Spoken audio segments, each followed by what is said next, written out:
Hello. I kind of am really addicted to Lush right now, so I really want to just do all of your albums. I'm also including the compilation Gala and Blind Spots EP. Yeah. Let's do Gala first. I've heard Sweetness and Light. The very beginning of Deluxe. Yeah, that's it. Sweetness and Light is the first ever Lush song I heard. It was very cool.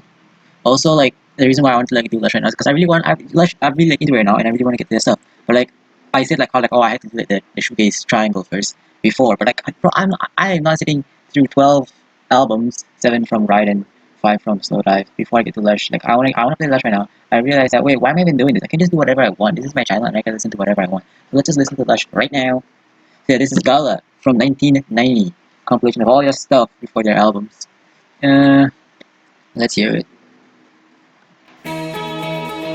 Also, look, it's not one big MP3, it's actually their own songs because there's no like YouTube video of the whole album. So I had to download all these songs individually, which was a pain to do, and then edit all of the MP3 files.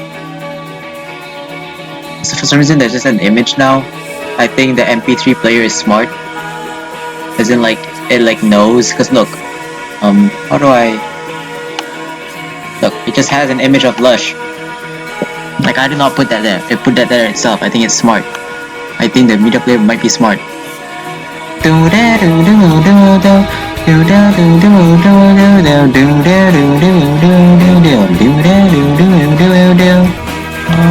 the sweetness and my love. Whoa, do do do do. Oh, no. This is such a nice song, man. When I first heard this, I didn't really like it because it was way too like soft. Is it not too like overwhelming with noise? Same goes for that one Ride song. No, Vapor Trail. I didn't like it too much. I was like, why is it so like not as noisy as like Slow Dive or My Better Valentine? But I've gotten around to it, and I like it a lot now. Also, still, even though it's not as noisy as the others. Oh, here comes the cool part. Dun dun dun dun dun dun dun dun dun dun dun dun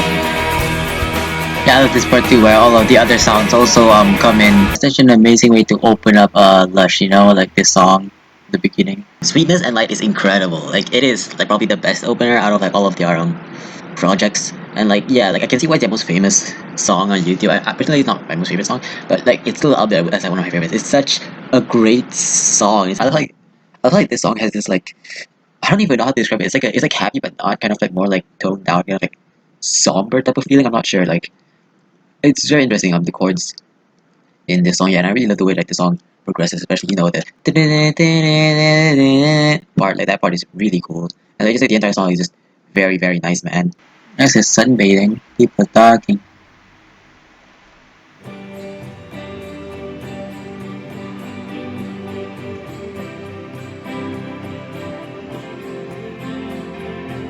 This is such a different vibe. This is simplicity. It kind of reminds me of some of like the stuff from like the MBV EP compilation, because this is like a nice like chill song, I guess.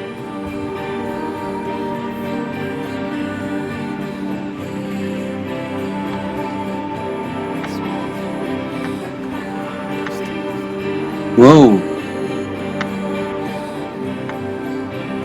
What a weird vibe. It's like haunting, kinda. It's just a strange song.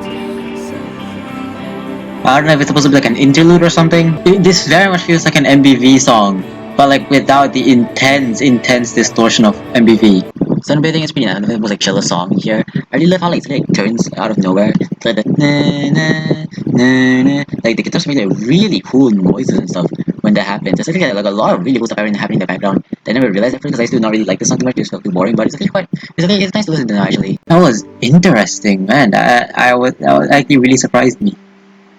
I wasn't expecting something so like low key right after like Sweetness and Light. Oh, we're back up in energy.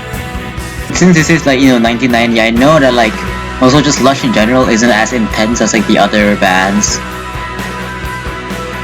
So I'm not going to them expecting like really like heavy noise like such with like My Blood Valentine or like Slow Dive or some of the other guys. That was nice. This definitely does kind of feel like a breeze, like breezy, just windy.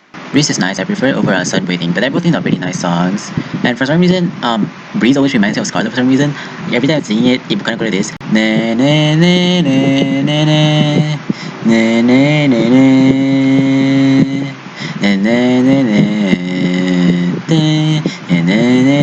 Wait, what?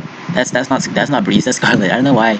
Every time I try to sing Breeze, I actually sing Scarlet a lot of times, or just think about the song. I don't know why. These are my ratings for Sweetness and Light. Is it next deluxe?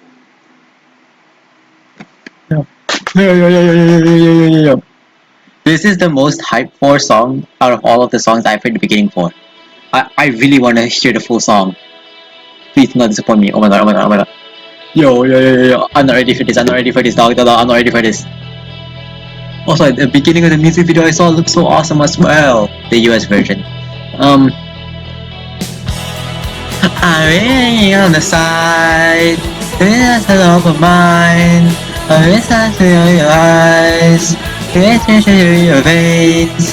Don't even know my name. I've been up and down. I know why you're coming down. I don't know what the lyrics are actually. Inside of me, to see. Let's see all I need. I have to feel mean. Feel. Dude, it's too good. Down.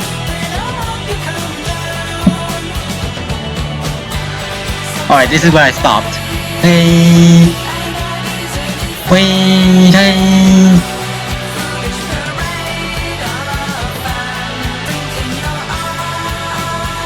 But this shit is too fire.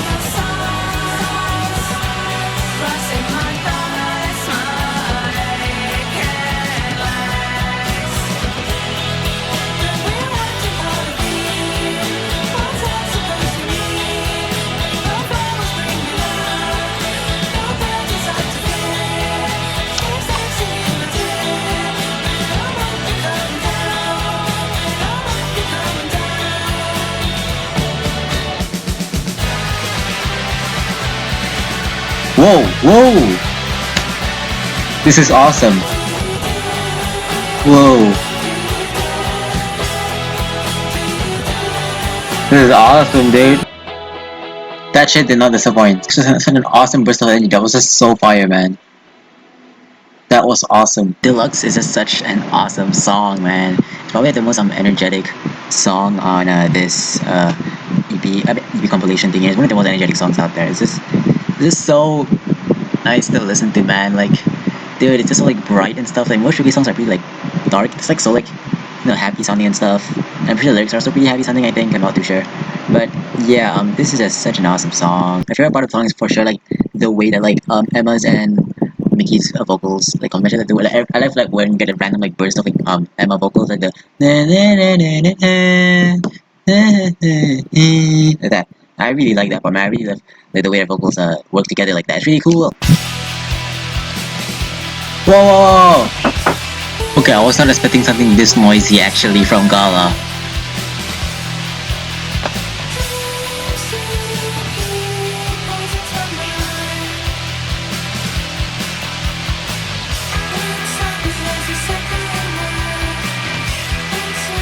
This is a really like interesting song. I love this. It's so noisy, real noisy. That's like a texture in it. It's like it's not the same as like Slow Dive or MBV. It's like crunchy for some reason. This noise, if that makes sense. It's like very staticky. But yeah, I was expecting something like this from Gala. I thought Gala was gonna be most like smooth stuff. My god. This is awesome. Ooh, look how it's panning right now. Leaves Me Cold is a proper like kind of like really like noisy song that we've had on the compilation. And yeah, it's very nice. It's a very nice song, and like the part where it's like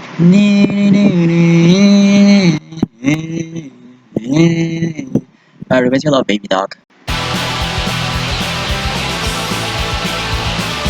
Oh my god.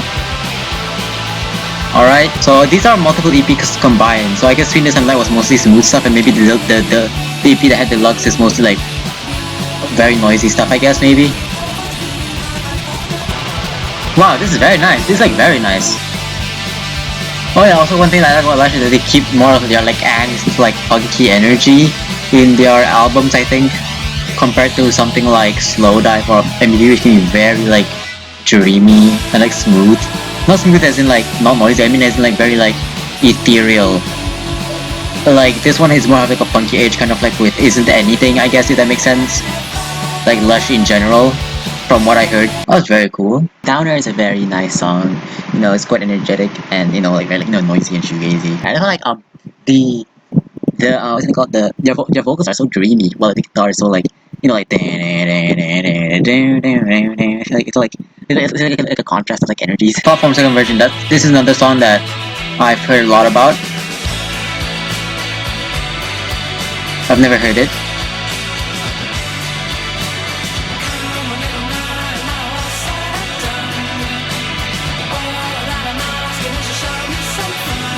Huh. Interesting. But yeah, one thing that also kind of I had to get used to was them singing. They sound so. I don't know, their singing can be very weird. Lush singing can be very weird, and it took me a while to get used to. Man, Gala is like way like surpassing my expectations. I thought it was gonna be like really chill. Like this is way more upbeat than I thought. I'm loving this.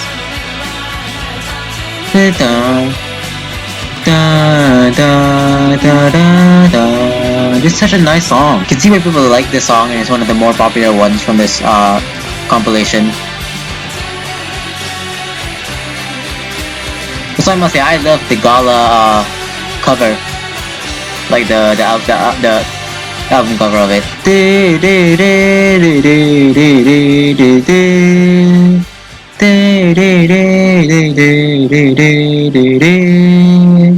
Yeah, I can see why people like that. It's very nice song. Man, we're just rolling through, man. All awesome and nice. And we're really bad. These are my ratings for Mad Love. Baby Dog. This is the worst song. Most people say this is the worst song from the album, so I'm worried actually. Oh no.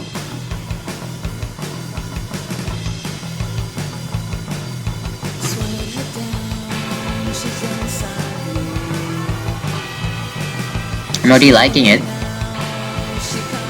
Although we have 2 minutes left. Okay, the mixing is kind of weird in this song. Whoa, whoa!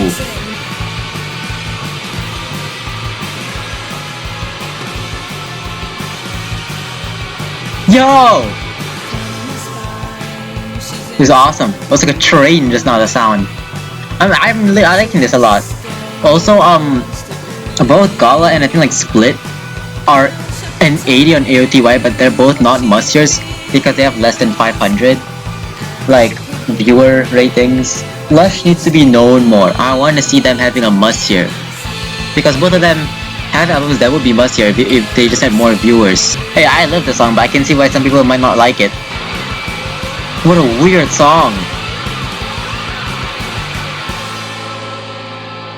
Love how weird and wacky all the guitars were in that song, man. Baby Doll is probably the most like, craziest and like wacky, weird song that we've had on this EP compilation album. I'm gonna call it album, okay? I don't know if you can say EP compilation, but yeah, it's probably also like one of like the weirdest songs they've made in general.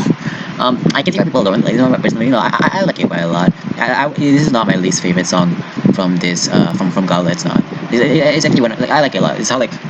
It's just how weird it is. I really love the guitar, like the way it just like slides around like. Oh, we have Thought Form's normal version. Lush has a very like specific vibe that the other shoegaze bands don't have. I mean, most shoegaze bands that are really popular have their own specific vibe that they're known for. That's why they're so popular among, like, obviously, because like if your shoegaze band doesn't really have a unique thing, it's just normal shoegaze, then we probably won't get as popular. It makes sense why all the popular guys out there have like a certain sound that makes them unique from other shoegazers. Okay, I'm gonna have to listen to like both of them like back to back to see what are the difference. Very nice, very nice.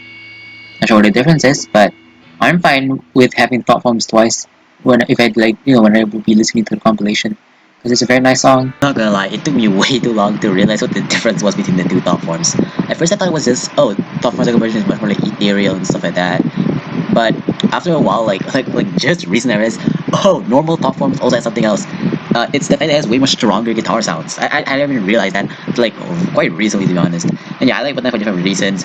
Thought form second version is for the more like etherealness of it. Thought form normal versions, like, for like, the guitar sounds, like the more like present like guitar tones and stuff like that. Like the twanginess. I like the twanginess of like the guitars in Thought form's normal version. I'm not sure which one I like more. Do I think I like the normal one a bit more than the second version? But they're both really nice songs. Scarlet. Scarlet has another version also, I think, on this album.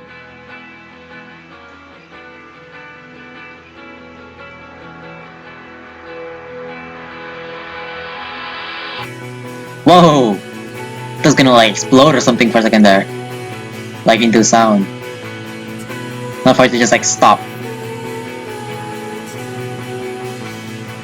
But also one thing about Lush I love is, oh my god, the bass. It's not as loud as Gingala, but oh my god. In the later albums, the bass is so present and it's such like an iconic part, the bass guitar.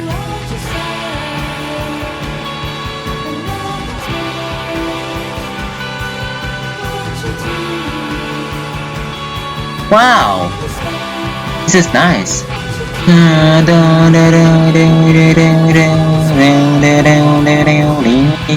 Well, man, I love shoegaze, man. Shoegaze is one of those genres that like I just love. Like, it's my favorite genre of music. Just everything from it, man. All the bands, it just sounds so nice. Yo, P.O.B. Rushy when he hears a guitar with distortion and reverb.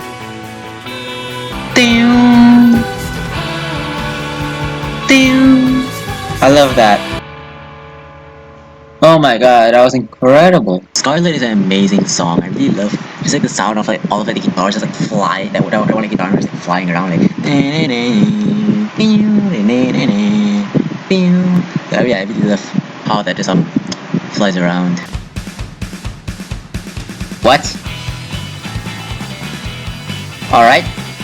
Back to the more like high energy stuff. You can tell the song is kind of old because the mixing is kind of not that great, but it's still very good. Like 80s mixing has a certain sound. Bitter brings back the more like punkish energy of like Baby Dog and stuff like that.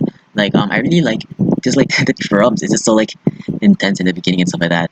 The guitars are so like very nice, and like the riff in the middle of the song is so like epic as hell. And I love like the second half of the song and like the noise, like the chords of like the noisiness that happens throughout the second part of the song is like really nice.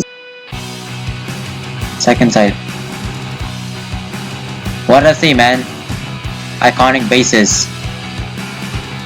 What the? This is so not what I expected.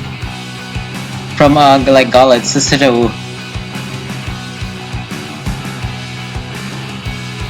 Dude, the guitar sounds so like nice, but that bass sounds so like.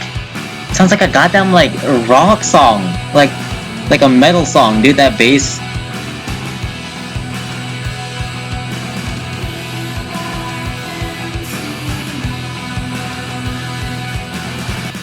Whoa, this drumming reminds me of Title Fight.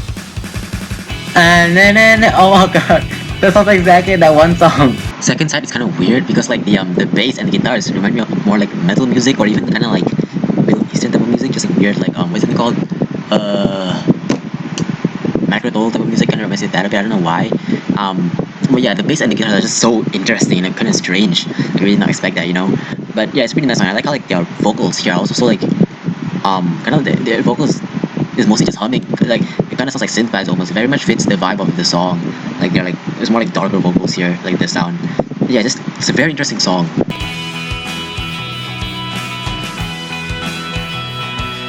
Ain't no way. We're already at the ending?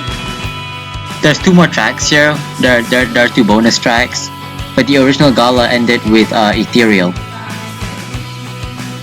Ethereal. Where's the A at? My god, this is like a cool vibe. Ethereal. Like it's like so like dancey.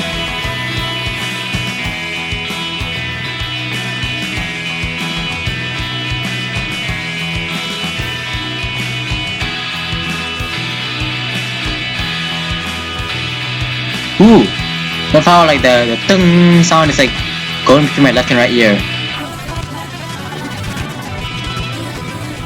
Dun dun down, dun dun down. Oh man, yeah, this will be an amazing way to end off. Oh yes, two bonus tracks after this. I wish it actually ended off with Ethereal and the bonus tracks were like somewhere in Gala instead of at the ending. Because Ethereal definitely does feel like an ending. It's very nice. I really love that guitar like ding ding ding ding ding ding. Kind of similar to like Scarlet of the guitar kind of like those tones that like ring out and stuff like that. Notes, not tones. I got my words mixed up. But yeah, Ethereal's a very nice one. I really love like the ending part. The chords and stuff. The guitars are very nice. Yeah, just overall this song's a pretty nice chill vibe for like an ending. You know what I mean? Hey, hello. What the fuck? What's up with her voice? There's like compression happening on her voice. Why is your voice so compressed? I don't like this. I don't like how the compression is like weird. I don't enjoy the compression. It's gonna makes her voice like kind of weird. Hi. Wait, I'm not highlighting. Never mind. Ignore that. Wrong person.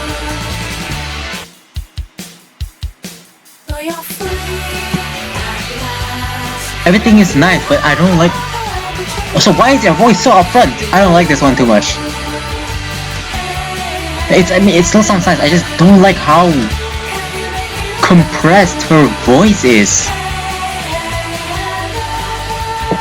Like, I can hear like the compression like artifact happening. Yeah, that's probably gonna be my least favorite song from the album. Hey Helen, apparently it's a cover of like an ABBA song or something, I'm not too sure, I haven't heard the original.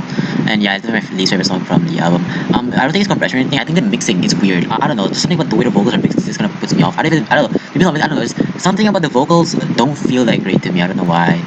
But the song, you know, it's still okay, it's not bad by any means. Like, none of the songs here are bad in Gala. Scarlet Long version. Hold up, weren't both of them over 3 minutes? 3:55, 3:28. You know, usually people say like, oh, this is a long version of the song. They don't mean like 30 seconds more. That's like, dog, that's like barely a difference.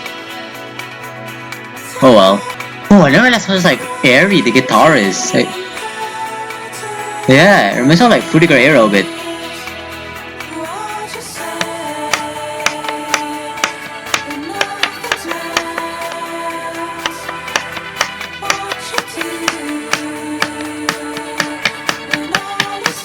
You're giving me a lot of like Fruity Guerrero vibes. The drum beat, the sounds. Was the song like this the last time I heard it? I'm not sure what original Scarlet sounded like. I remember it being this like chill. I don't know. I remember original Scarlet being noisier. I don't know if that's just me. Yeah, both the top one and both Scarlets. I need to like re-listen. While I do prefer Ethereal as the outro, Scarlet Long version is still fine as an outro. It still like works as an outro. It's very interesting with this version of Scarlet. It's like a Fruity Guerrero, as I said, it's like a Fruity Guerrero version of Scarlet. Like there's no like guitars that like flower or anything. This is just like a weird like yeah, it's just a Fruity Guerrero type of vibe. Which you're gonna see a lot more of when I check out like their EP stuff, like remixes and stuff like that. They have a lot of that like Fruity Guerrero vibe to a lot of their songs in like their EPs and stuff. Interestingly enough, which I honestly wish was more used in their main album stuff, such as like the shoegaze, poppy stuff. But yeah, Scarlet version, I prefer the original, but this is still a pretty like nice version. They're like basically like two different songs, kinda. Like I don't really see them as like trying to compete with each other or anything. These are my ratings for Scar. No, I don't want to hear Sweetness Online again. Bruh. The songs that first stuck out to me were just like this whole ass like from like 4 to 9 was such fire, bro. Ethereal also sounded really nice. Yeah, obviously I was like Sweetness and Light. Yeah. That's pretty cool. Some of these like songs do like have more potential. I feel like when some of these kind of didn't really go anywhere. But like for like their first thing, it's really cool, like the compilation. And you know, it is a compilation. Doesn't feel that disjointed. I mean, I can tell where some of the EP boundaries are because of like quite different soundings. Other than like, yeah, but other than like Hey Helen, which is like not that great. Most of it was fine. Although some of the songs, yeah, you could tell that the mixing was 80s mixing. I love how sharp and spiky yet soft their guitar tone is here, like a dreamier version of Ride's guitar tone. Love how most of these songs have guitar notes just flying all over the place, whizzing around my head. For a compilation album, this surprisingly flows well and feels consistent. Today we're going to be listening to their first album, Spooky by Lush. We've done the compilation now, finally we're on to an album. So out of all the albums, this is probably one I'm the most excited about because there's Nothing Natural and there's For Love on here, and those two sound pretty cool. I've heard Nothing Natural like fully. For Love I've heard the beginning. Also I was so surprised when I found out that For Love ended up becoming like their most famous song on Spotify because for the longest time it was Lady Killer. So I was like, wait, when the hell did For Love take over? But yeah, this is the album I'm probably like the most looking forward to out of the Lush albums. But yeah, let's go for song Stray. I guess it's like an opener, I guess. I'm already, yo, this is hyping me up already. This song is awesome. Also, I did not realize Nothing Natural is nearly 6 minutes. It's probably one of their most longest songs. Never realized how long Nothing Natural is. But yeah, other than Sweetness and Light was the only other song I fully listened to, like before I got into the this reactions. This reminded me of something. But yeah, it sounds very nice. What an amazing way to open up the album. Straight, it's a good opener. Like, it definitely sounds and fits as like the opening to the album. Compared to like like when it did start, like the two opening track, that sounds like an opener because Lady Killer is gonna work on its own. Everybody's over like from it did start. I prefer this.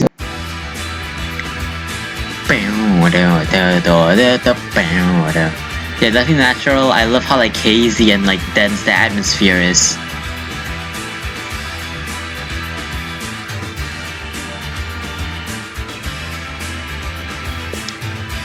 It's all the magic and the time. I always love not knowing the lyrics actually, like the songs. It makes it more magical for me. And cool, I guess, if that makes sense. And I can just say my own lyrics up.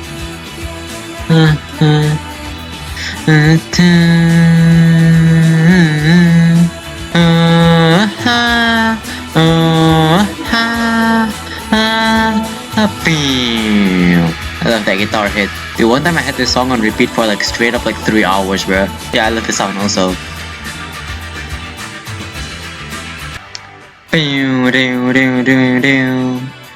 Yeah, this sudden switch up, like, it took me like so much like surprise when I first heard it. And I like the bongo type of like beats, like the hand drum type of beat. Don't throw it. Don't throw it. Don't throw it. Don't throw it. Don't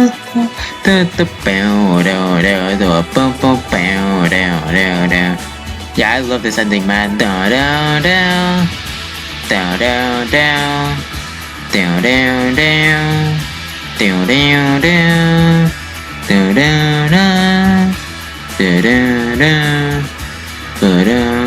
I love like the washes of sound going around the place. And also love all like the sounds and stuff like going all over the place, like the rising and falling, like whooshing all over the place. Yeah, like that. Yeah, Nothing Natural is such a great song. And Nothing Natural is my favorite song. It's one of my favorite songs from Lush. I just love how like okay, kind of like groovy it is, even though like it has so much like dense stuff. So I think one thing I really like about Lush is their use of bass a lot usually, because a lot of like the shoegazy acts like Loveless and other stuff feel very loose. It feels very like, grounded with that like, bass going on with it. It's just like it's such a weird like vibe this song has, because it's such a dense vibe. But then there's yeah. What am I saying? Anyways, yeah, I let the guitar hits like bing and all that. They're singing very good at this, like, the way they like harmonize and stuff. Something I always really like about Lush. And also yeah, there's something switch up to a more like clear sounding. And as I said before, a lot of Lush vaporwave-esque type of sounds. I remember when it first did it, I didn't like too much, but then like when it progressed back and it got the sounds back and it kept going until the end, I was like, oh wait, this actually makes sense as an ending, and I feel like it now. Like how it just like cuts out to the tiny smiles. Alright, pretty nice so far.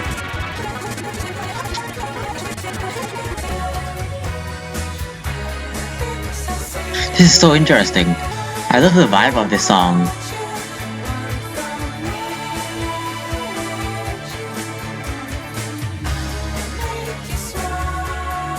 Whoa. I love that like specific like I don't know chord change. It took me by surprise. Ooh, and the guitar. Holy shit, I just realized. Dude, their 3 albums combined would still not be as long as what's it called? Select Ambient Witch Volume 2. So that was really good.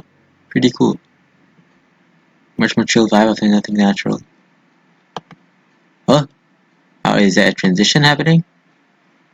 Covert is next. I'm not sure if this is a transition or something. No? Just a coda? Okay, cool. Speaking of vaporwave-esque type of vibe, Tiny Smiles is the best example, like in the albums of a song that sounds like it, and some other songs also, like Spooky General has that like vibe of like if you like imagine like an alternative where like vaporwave is being made with like lo-fi beats was made with like guitars with effects and stuff. I feel like this is what it would sound like. It's like vaporwave were created like the vaporwave Fruity Gray Arrow. Sorry, not vaporwave. Oh my god, vaporwave and Fruity Gray Arrow sounds pretty familiar. No, not vaporwave. Fruity Gray Arrow vibe. Yes, a Fruity Gray Arrow vibe, maybe with guitars and stuff like lo-fi beats and synths. If it was with like guitar with like effects and it gets similar sound.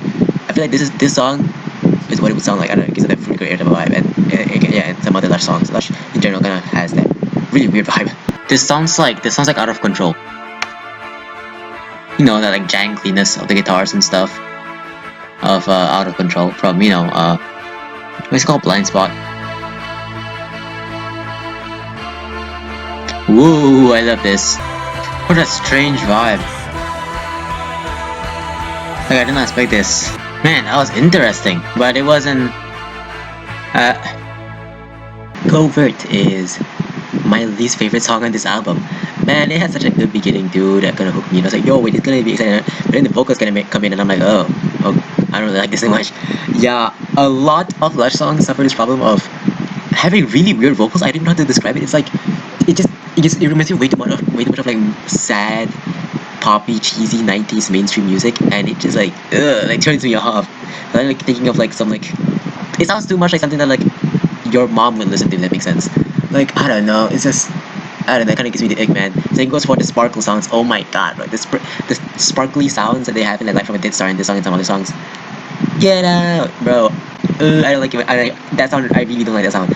It just sounds so cheesy, man. When I hear it, I'm like, why did they have that sound effect? Even in Moon Song, I don't really like it too much by MV.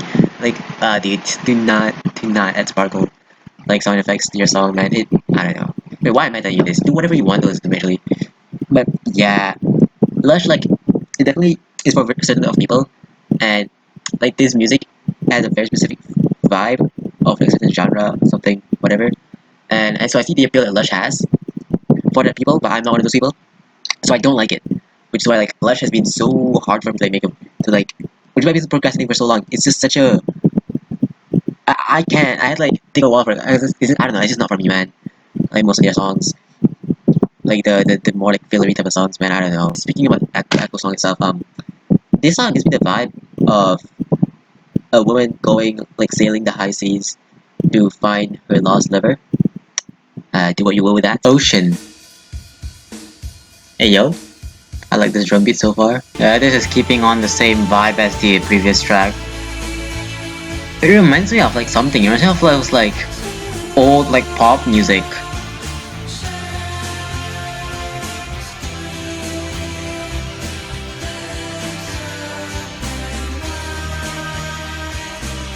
Like old like 80s or 90s pop where they're very like echoey and reverby. Da da da da. Da da da da. Whoa.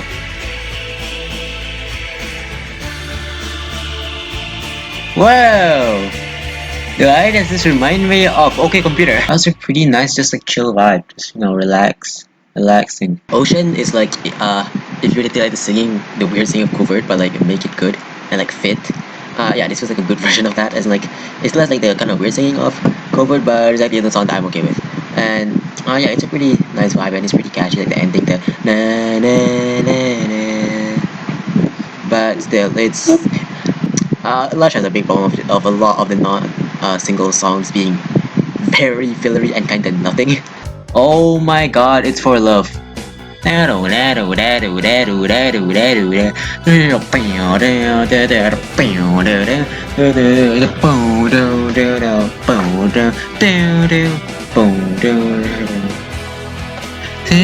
the car, she shines, she is young, she smiles, happy just to be the wise, happy just to smile. In the car, she shines, happy is young, high, na na na na na na na na na na na. This is a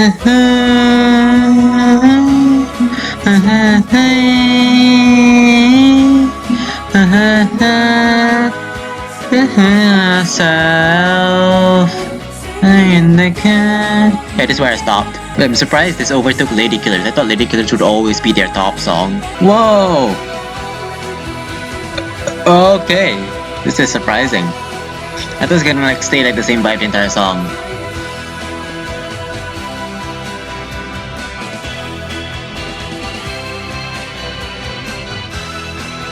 Yo, this is really cool. That's how like easygoing like most of like Lush music is. It's not as like crushing as like some other shoegaze. I do like the more extreme shoegaze, but it's also like very nice, you know, like very like vibey and more like dancey shoegaze. Did that make sense? Yeah, For Love ended up being way better than I actually expected. Wow, yeah, this was very nice. Yeah, very cool, very cool. Guys, why is this your top song? Listened and rated. Dude, why is this Highline's not the top song? Maybe it's like 8 minutes or something. Or Sweetness and Light. Dude, it is not even my top 5 like Lush songs. Like it's good, it's one of their best songs. But it isn't the best. Like it's definitely like above average, like even compared to other singles. But like yeah, I don't get why people really like this song. Like yeah, I don't know. But like yeah, but it's still a pretty nice song. I just feel like it could have gone way better. The second half is just really like not as great as the first half of the song. The ding ding ding ding ding ding ding ding ding ding ding ding ding. I actually don't really like it too much honestly now, and it has such a great beginning too, like the you know like the and then just like cuts to like ding in the car. Like I wasn't used to that now, but I remember when I first heard it, I was like, oh no, why did it suddenly change to that? But now I do like it. But still, I really wish I like I don't know like the beginning like guitar came back during other parts of the song instead of being the other guitar part, which was that beginning guitar part that was a particular looped around in the end and stuff. Like I wish that was a recurring thing instead of just being the beginning. And yeah, that bass intro is so iconic, man. Isn't it Super Blast after this? This is another one popular one. Okay, I did not expect that. I don't know why, but like from the image in the music video, like I haven't clicked on the music video, but I like the image of Emma made me think it was gonna be like really chill.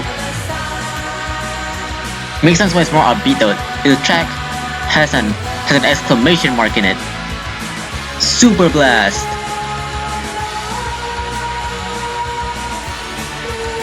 Wait, this is fire.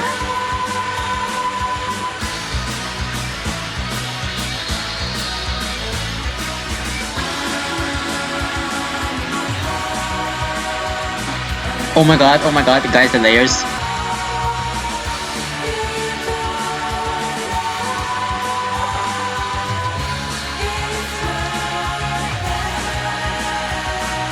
Yo, this is like... Yo, this is insane.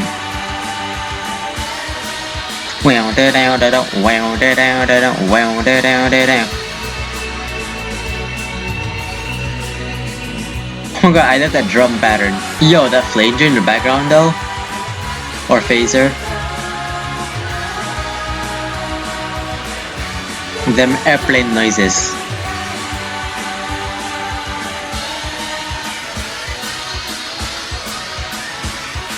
Yeah, it's much more like noticeable there. Oh, whoa, dude! I'm like, Chad. I'm like floating in space right now, Chad.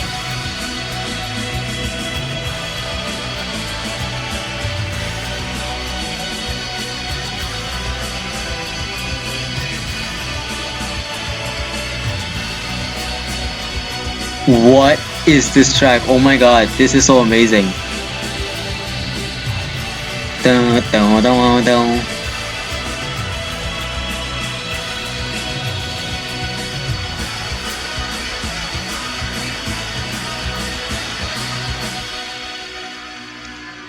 That was so awesome. I see why people like this song. I wouldn't be surprised if this ends up being my favorite out of the album, but we're not even that far in the album yet, so probably there will be a lot more fire. Well, honestly, you know what? Yeah, you're right. This is the best song. Yeah, Nothing Natural might be more dense and like complicated, I guess. But like, dude, the energy of this thing, man, it's just so like awesome, man. It's really the most like awesome and like almost have this like childish energy to it. Out of like all their songs, which makes sense. It's literally called Super Blast with an exclamation mark. And yeah, also what my favorite thing about this song is the way that the drumming makes me feel like I'm like speeding up and slowing down. Like basically like when they're singing like the na na na na, the drums kind of go like like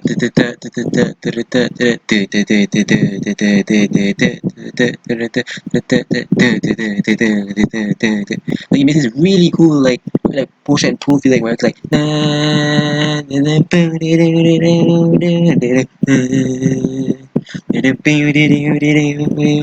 the bass is so awesome, and the way like the guitar sound is like releases suddenly in the like at the end of the song. It's like whoa, you're like suddenly it's cool, like it like really super blasted into space, guys. That's so awesome. Yeah, this is my favorite drummings in all of their songs, honestly. The drumming's a highlight here, man. And together.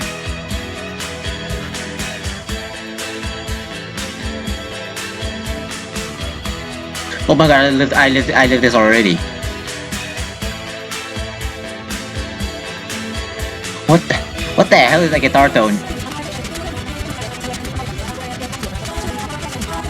I noticed that it looks like Lush music isn't like a minor key, or at least has the vibes of a minor key. Like most of their music.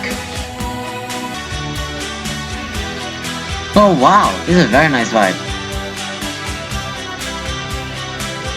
This is so fire. Ah, the way it died down was like so like out of nowhere. To be honest, I like how the songs probably end instead of like dying out.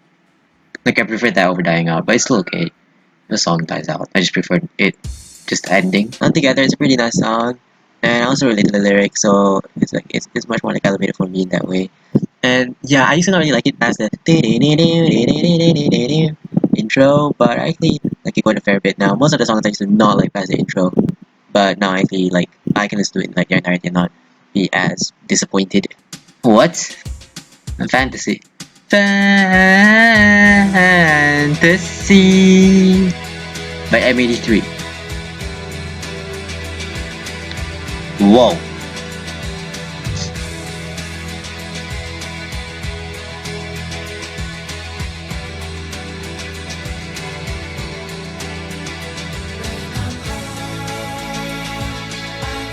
Oh, I didn't expect this to go in there. Okay.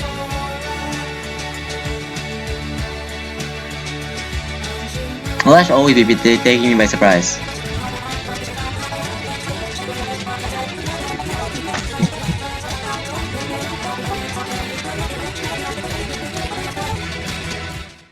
That was pretty cool. This is another one of the songs that has like Fruitiger Aero type of vibe to it, but like guitar, as I said before. But yeah, again with Lush, like Lush has the tendency of having amazing intros and then just okay rest of the song. Like dude, like a lot of these have like such like promising openings. Like, oh my god, this song's gonna be epic, guys! And then you do the song and like they're never bad. They're just like okay and like nowhere near as good as the guitar part that I heard in the beginning. Whoa.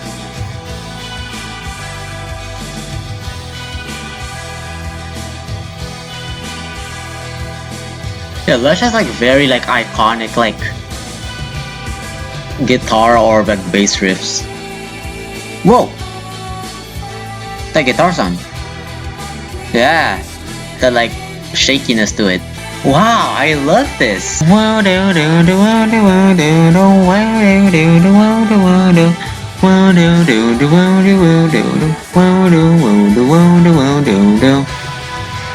Oh my god, the noise. Yeah, that's pretty cool.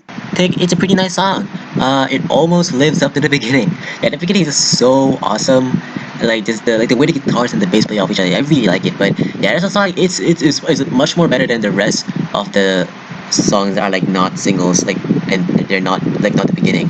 Like it's not as like boring and fillery as the others, but it still doesn't live up to the hype of the beginning of the song. And I wish it was used more than just 2 times that beginning sound. Lower.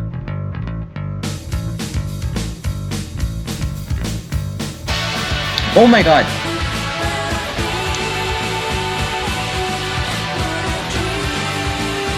Wow! I always love their bass. Wow! Wow! It reminds me of something.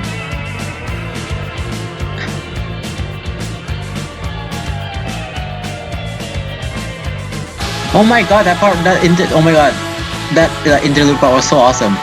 Oh my god, whoa, whoa, whoa.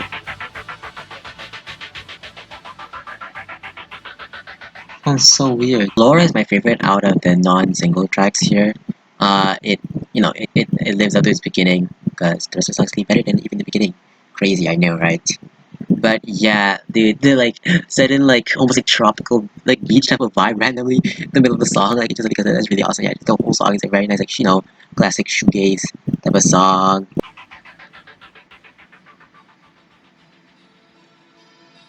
Yo, transition. What the? Oh no, wait, we're at the last track already. Because I know Monochrome is, oh my god, we're already at the last track. Dude, that felt so fast. How are we already at the end?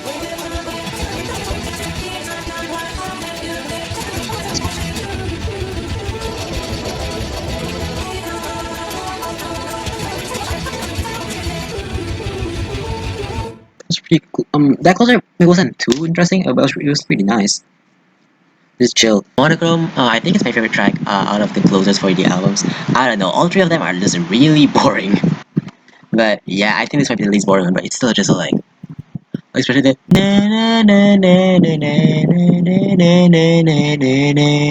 I don't like it. Like the beginning something like when it's there, I'm like, oh god. Yeah, it just has the same like covert feeling where I'm like, I don't like this. But the song overall is still okay because that part doesn't last too long and there's a bunch of other parts that's not really but again, but their closers for the albums are so boring, bro. Openers and closers are really important to me when it comes to albums, man. So like, yeah, that's like one of the main things I don't like about Lush is that they have such bad closers. They're not bad, they're just nothing closers.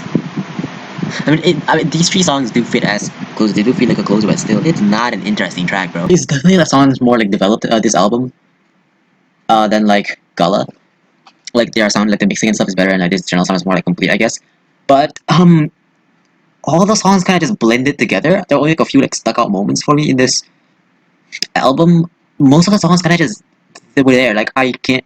I mean, it's the first listen, but still like I feel like yeah, a lot of these songs kind of just blended together, and they don't really have like, their own identity. Kind of just it's like they really are better being part of the album than like on their own because they can't stand on their own. If that makes sense. Like, they're just like, oh, cool. Now there's this sound, and then now there's this sound again, but slightly different. It's like yeah, no, all the songs sound kind of way too similar, like similar vibe. But overall, it's pretty nice. Not sure if I like it more than what the fuck is it called? Gala. I can't wait for the next one too, because a lot of people really like the next one. But yeah, that was still pretty cool. It was really pretty cool, like for our first album. I love how this album has strange effects that clouds this album under a vapor of sound that makes me feel like I'm in a neon lit mall, having sounds not typically usual of shoegaze. It pairs well with most of these songs being in minor keys. Spooky! Oh my god, guys, it's like the album, guys. So we're gonna be listening to a Split by Lush. People say that this is their best album.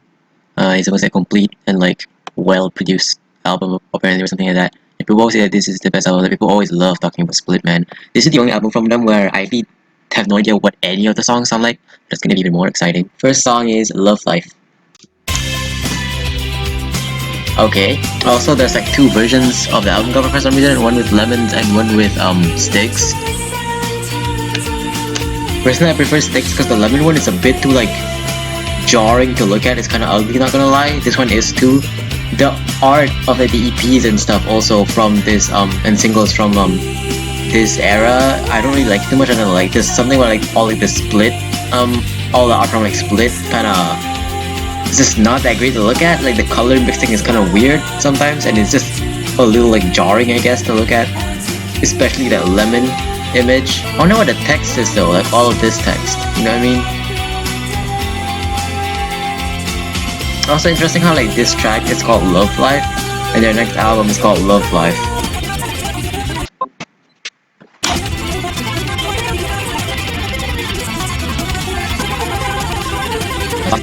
Nah, I actually prefer the lemon cover one. I've gotten a bit more used to it now. It's like to look at, and the Sticks is just way too like desaturated. It needs to be like a bit more like saturated, like for it to like, be more okay. Cause like I'd rather have a jarring image to look at than just a very muted image to look at.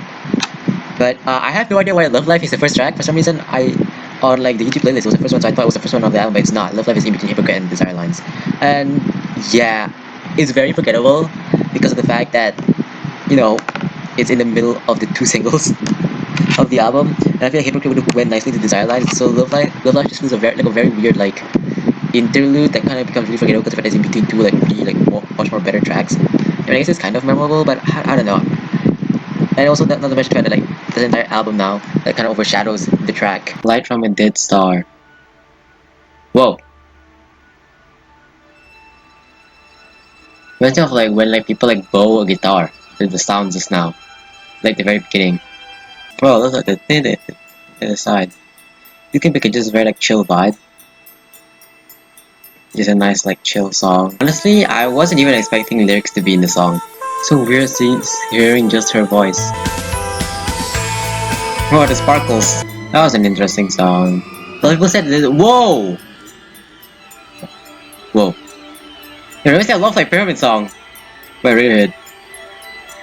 But yeah, a lot of people say that this album is gonna be much more like chill compared to like the other stuff. Light from a Dead Star is a very cool opener actually. I think this is better than Stray. It's longer and it develops more and it feels more like a song.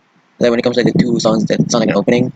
And yeah, I really like all like the cool like high pitch violin type sounds and just like the actual song itself. It's very nice actually. I just don't really like too much because it had that like Mickey vocal I didn't really like too much, but I'm going to like the vocals in this song a lot more. It's a great way to like kick off the album. Kiss Chase. This is a very nice song. Kiss Chase. It's a pretty nice song, but the main problem is the part that goes like yeah, that could be that other song. It kind of like doesn't really fit with the rest of the song. It's like way too happy compared to like the more like energetic, angsty type of sound of the rest of the song. And yeah, I feel like without those two parts, it definitely would have been a lot better. Blackout. Fade in.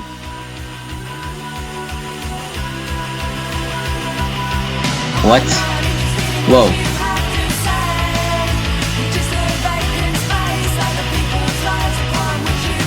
Oh, no wonder nothing was hitting as hard. My volume was so much lower. Okay guys, I'll listen to the entire thing with high volume later.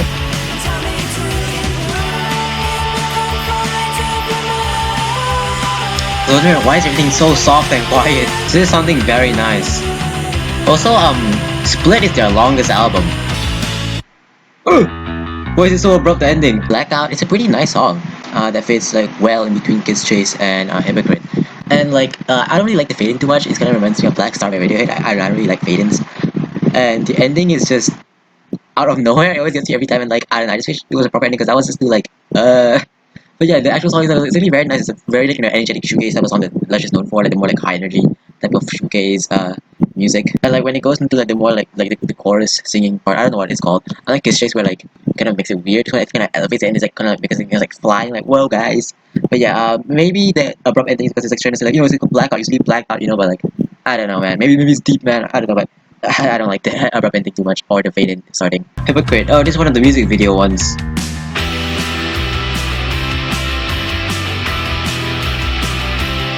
Alright. Sounds very nice already. I used to not really like Hypocrite too much, I don't know why. But I really like it a lot more, and I just have to like look at it not from like a shoegaze standpoint. It's like a lot of like Lush music even though they use like shoegaze type of like noises, like these are guitars. I feel like their music sounds more like angsty 90s indie rock than like shoegaze. And yeah, basically a pretty nice song. But I really wish that like guitar part in the middle of the song just came back a bit more because it was so cool. But it's actually much more like like shoegazy like type of sound more than I thought because I remember it didn't sound that shoegazy, but when I listen to it a lot of it is pretty like distorted and stuff. This one doesn't have to be shoegaze, but still like it is definitely one of their most like straightforward like 90s type of angsty indie rock whatever I don't know songs that they had. It doesn't mean it's bad, it's still pretty good. It's just not really like normal shoegaze. And after that is the other one with the music video. Yo, what is happening? Whoa.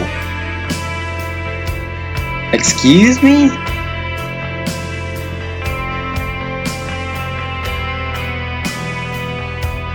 It's like so like spacey.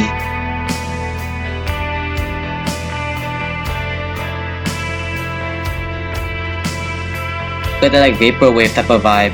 Holy shit! It's 7 minutes long.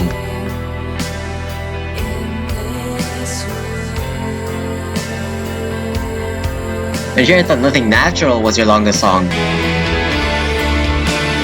Yo! Oh, look at my foot. Whoa!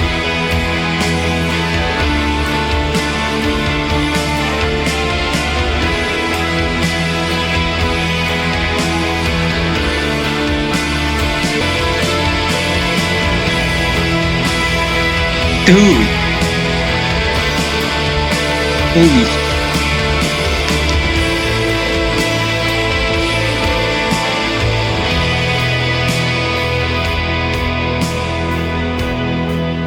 yeah, I wasn't expecting to like blow up like that. I was gonna like stay like chill and like the entire time. I was kind of worried with it being such a long song, but wow, that was just spectacular, man. Desire Lines is the best Lush song, and it's like not even close. Look, I know that this is their most generically shoegaze song, it sounds like slowed out when the sun hits, chill intro and all that stuff, and then the boom, big shoegaze sound. But dude, it's just so incredible, man. And I really wish I like release it. It lasted a while longer because it is just so incredible. And yeah, the guitar also like the it's so depressing. It's just so like nice, like the way it just, like moves around. And the vocals and lyricism is just equally as like amazing. Like this song is so great, man. I used to not really like the part after it dies down. I used to not really like the dun, dun, dun, dun, violin sounds. I used to find it kind of tacky, but I actually like it, and it actually adds like yeah, it makes sense like going into the second part like a different thing, and it feels more of like a cool down after just intense like explosion of sound. But yeah, I really wish that explosion just lasts a bit longer. And I also love how like that guitar line like loops around a bunch of times, like like when I would think it's gonna end and she's gonna start singing, and it actually ends up continuing. Like the song length very much is I'm okay with it. It doesn't feel like it's dragging on for too long. It's just such an amazing song, man. Also, the music video for the song is pretty incredible. It goes really well with the song. You should watch it with the song. It kind of made me appreciate the song more, I guess. Like, and I really like the music video, even though it's like people like walking around like an empty place and like bouncing on trampolines and stuff. It's really cool. And dude, the explosion part where it's just like spinning around the empty swimming pool is just it's so incredible, man. The Invisible Man. What the hell? It's such a complete like change of vibe. Whoa. Ooh, look how like strummy that guitar was. Like you can really hear like the strings. What the fuck?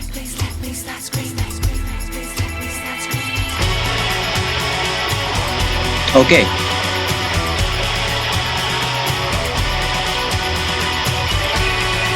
Very nice. Whoa. What is such a weird... There is... What? Oh my god. Whoa, her voice sounds so strange. That was pretty cool. Whoa. Oh, The Invisible Man. I don't know if people don't really like this track. I like it a lot. I really just, how like, shoegazing, so like hard hitting it is. And yeah, like the it's so weird. I used to not really like it, but I really like it a lot more. And yeah, it's just such a nice and like amazing song. Like just like, dude, it gets so like insane like near the end, like the shoegaze. Also like when you're singing that, I never like guitars are so like plucky. I like that. It kind of reminds me of Bread Song by, not Bread Song, Laughing Song by BCNR. Undertow. Why sounds like an Aphex Twin song though? Well, that's what I hear in like Flight Time Works too. Not anymore.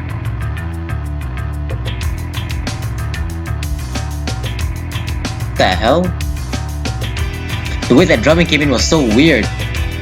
I love it when like another drum part comes in and it completely changes like the way my brain timed that drum.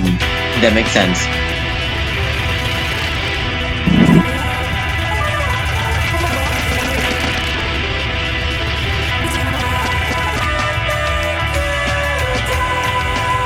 I love this.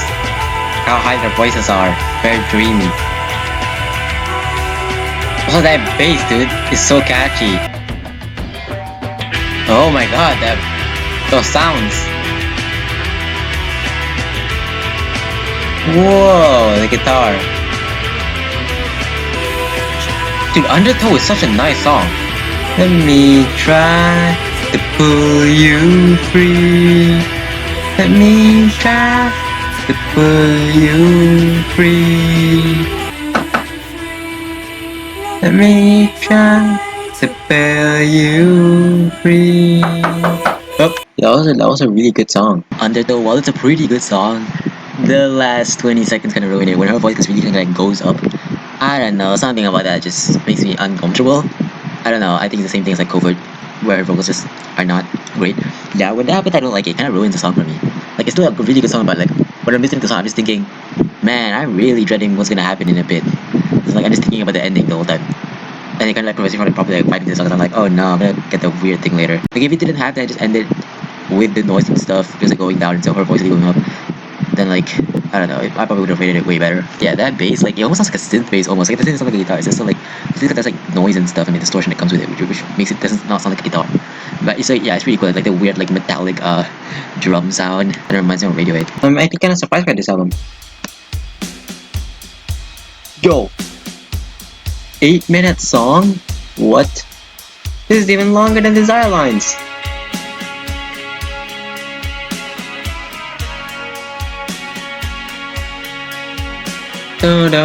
Okay, this is gonna be fire already. Just that drum, the I don't think this is gonna be just chill vibe or it's gonna explode like Desire Lines.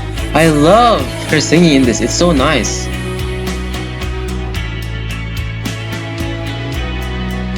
This track is so like beautiful, man. Is it? Is it gonna? No. I'm still fine with it not exploding. Yeah, the song, it just sounds so like grand, weirdly enough.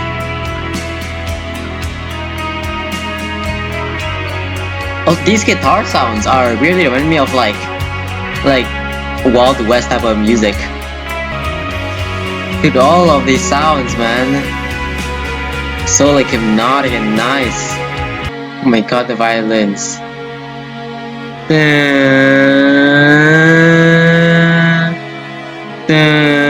It's just so nice, man. Never Never is the longest album track that they have. I think there are some remixes that are like longer than this, but like if it becomes like original track, I'm pretty sure this is the longest. But yeah, bro, this song is really good. Her vocals are amazing. These guitars are amazing. Kind of has a similar vibe to like Desire Lines, like the slow guitar, and like, dude, the violins actually feel really well here. Usually when there's like violins and stuff in Lush, it kind of sounds like kind of cringe. But it works really well here, and it doesn't come off as cringe at all. And this song is just, it's really cool, man. Even if it doesn't blow up or anything, it's still a very like cool thing to listen to. That just like progresses really well. It's crazy that like the vocals really end like at like 3:56 or something like that, like of like an 8 and something minute song, and it just instruments after that, man. For some reason, this song gives me the vibe of like a ancient relic in a rainforest. So do what you will with that. That was incredible. Oh my god, lit up. Die lit.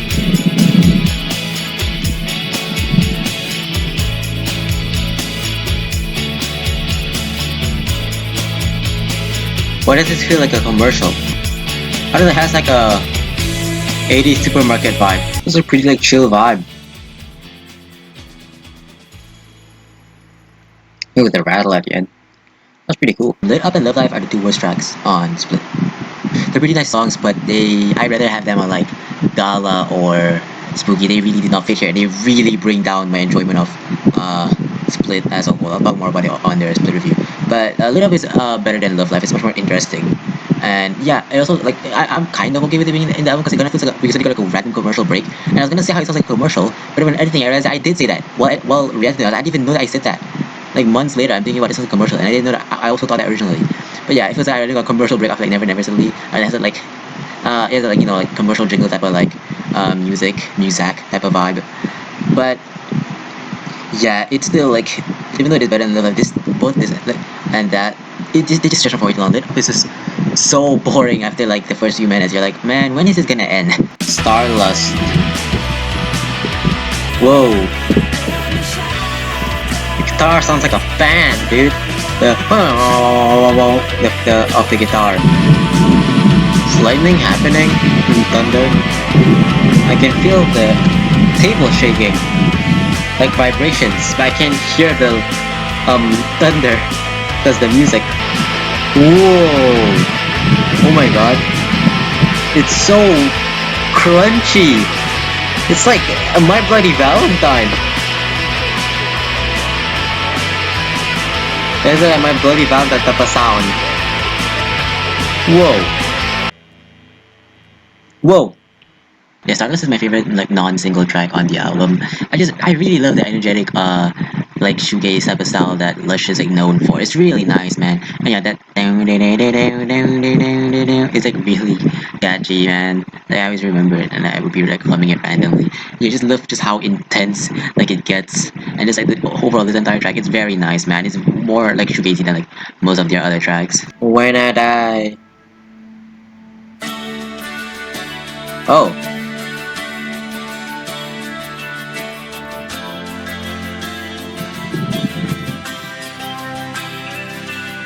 It almost sounds like an acoustic guitar, but like with effects.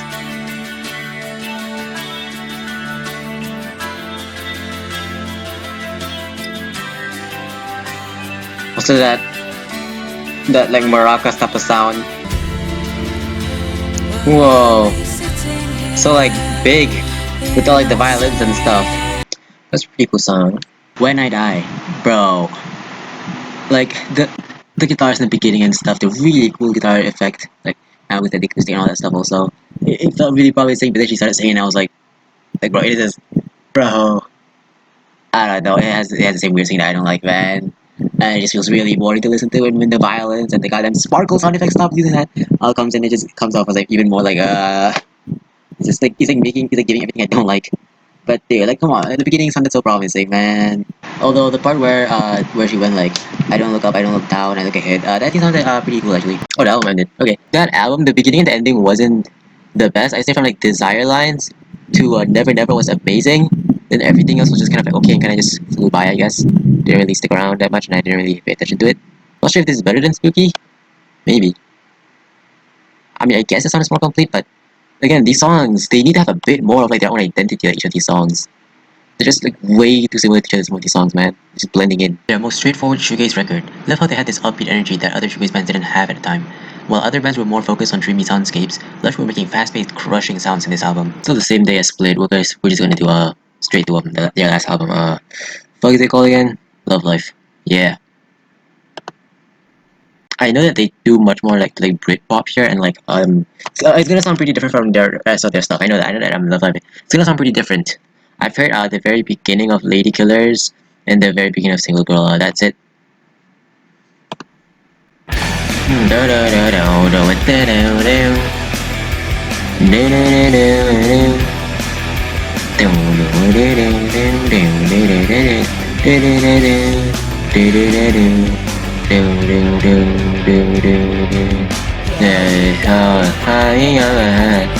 With my girlfriend's on a Saturday night, and this guy, I'm with my girlfriend. She's sitting in the corner looking rather uptight.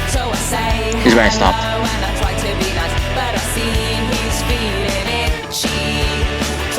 Hey yo.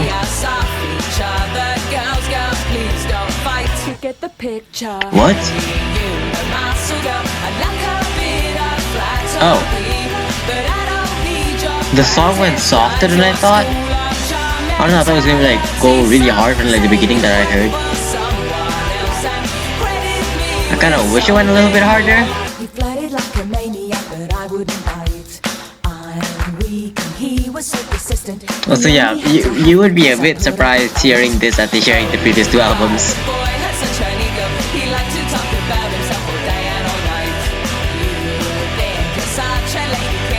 I mean, they do sometimes have this more like rocky sound, but not with like this type of voice. Usually her voice is very dreamy. This is more like, I don't know what it's called, but like I think this album is gonna mostly have her singing like this instead of like the very like dreamy stuff. Also, Love Live and all the like EPs and stuff. I love how it's just random people like holding the Lush sign. I really like that. I was slightly disappointed by that. Lady Killers have had a lot more potential than this. So this was, well, before For Love took over for some reason. It was always the song that people we knew them for some reason.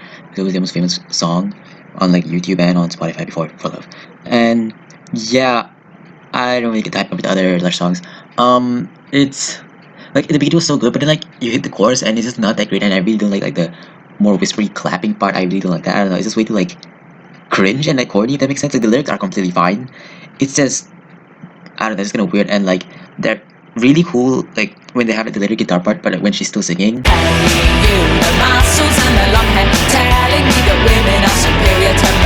I kind of wish that they kept that up more because I really like the way that sounded. But I just have a problem with the song is just the chorus, man. Like it's very nice, but in the chorus is and you're just like, okay, never mind. This it's just okay. The chorus is just okay compared to like the rest of the song, which is pretty nice. Heavenly Nobodies, alright. Pretty awesome sounding already. I just realized Heavenly Nobodies. It's heavenly bodies, as in like planets, but it's nobodies. I mean, we still got like the dreamy Emma vocals. That was pretty nice sounding. Heavenly Nobodies, it's one of the better songs from Sure, but it's also pretty forgettable, man. The first half kind of reminds me really enough of like 90s, 2000s, like Malay rock music. 500, Shake Baby Shake. I don't know, I usually see that in brackets next to it. Nice chill vibe. Ooh, love that like jangly guitar noise. Oh! I did not like her voice. This is probably gonna take a while for me to get to, but I do not like her voice right now. And then this song is about a car. And it's a nice chill vibe. Oh, that was just a little too poppy. 500. Shake, baby, shake. Yeah, it took quite a while for me to get used to the vocals. I don't find it as bad now, and it is pretty catchy, like this song, especially the guitars. Man, I really love like, the jangly guitar type of sound of this song, but still, the vocals they bring down the song a lot. I've been here before.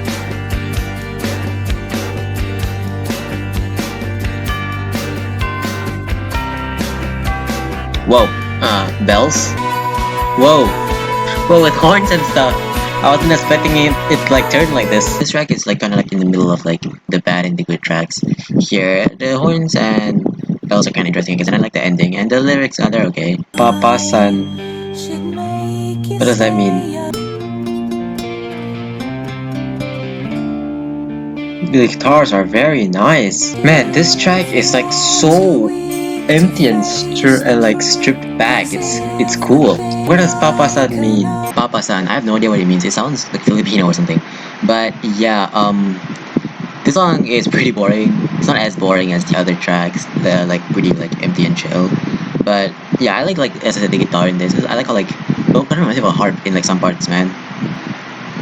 Not a harp, or it's like just some other like more like older stringed instrument. I don't know. I like how there's like this note guitar, but it looks very empty, man. Single Girl. Hey, the other one, the music video.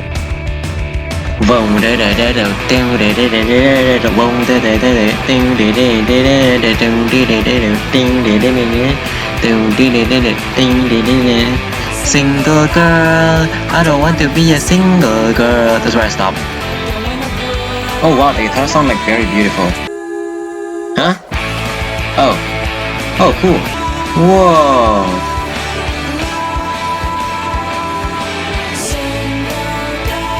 Huh? What was that ending?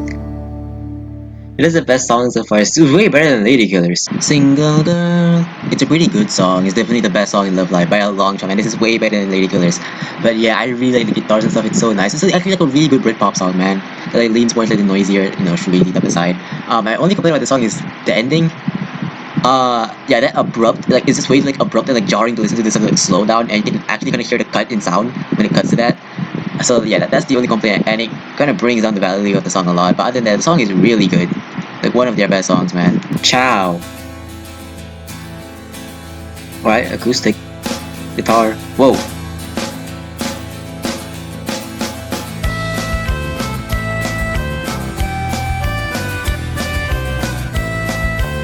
I mean, I know that Ciao is Italian, but I wasn't expecting a goddamn like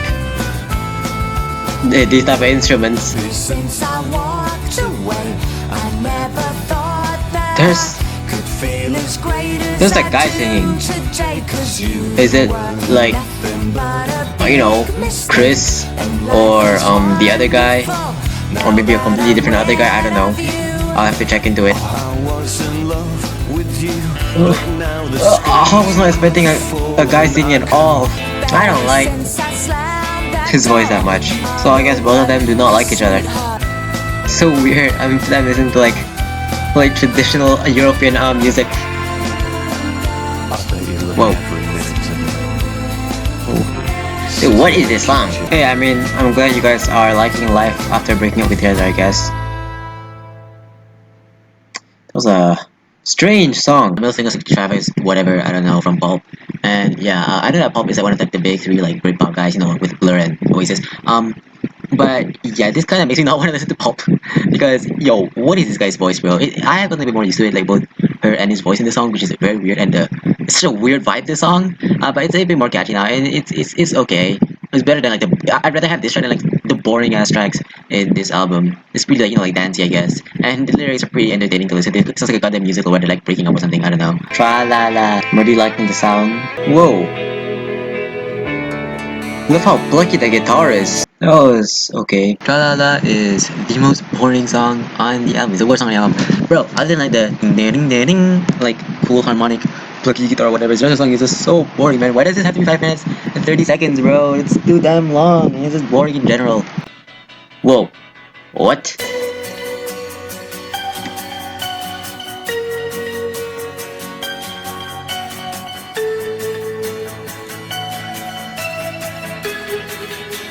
It reminds me of that one song used by real life lore.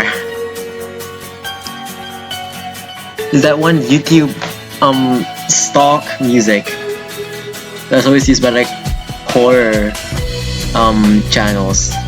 Songs like that. This song's pretty nice. It's a pretty nice like kind of like Halloween type of song, man. It's okay. It just reminds me way too much of that one song, which is apparently called Something Wicked by Ross Bugden. And now that I listened to it again for the first time in like many years, it actually like I'll just like, listen to it on its own and not like with people talking over it. It sounds way different than I remembered. Yeah, I remember it having like basically the same notes as last night, and it doesn't. And it's way more like present than I remembered. I remember being way more ambient and longer. I don't know, like it sounds way different than I remembered actually. The actual song. What is what it sounds like?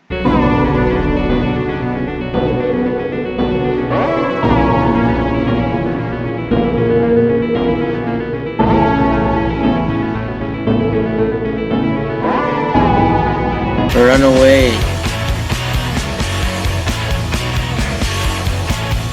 Alright, bringing up the energy from just now. Oh, interesting.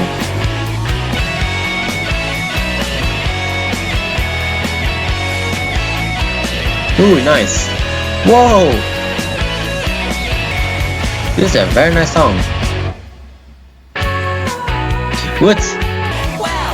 Whoa, love this like build up. That's so cool. La la la la la la la la la la la la la la la la. Oh, I really love the way the song progressed. Run away, deep in the sea. Baby, run away, deep in the sea. Yeah, that's how this go by. Sweet Dream. But yeah, Runaways is the most underrated Lush track, man. If it wasn't on Love Life, people would like it more, man. Dude, it's so good, man. It's not even that much. It's like, yeah, as I said, it's more leaning like the indie rock type of stuff, like even Britpop or shoegaze. Like this feels more like just like your normal, alt indie whatever rock. You know, what am I saying, dude? You know what? We need to stop talking about genres, man. Why would you not label everything, man? What's going on with the world?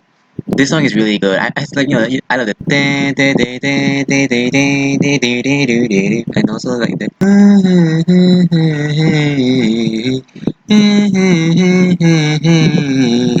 just like overall this song is really good, man. There's nothing really I can complain with this song, and I just kind of wish that the guitar just lasts a bit longer because it's just so damn good. But yeah, this song is my favorite like non-single track here, man. The Child Catcher.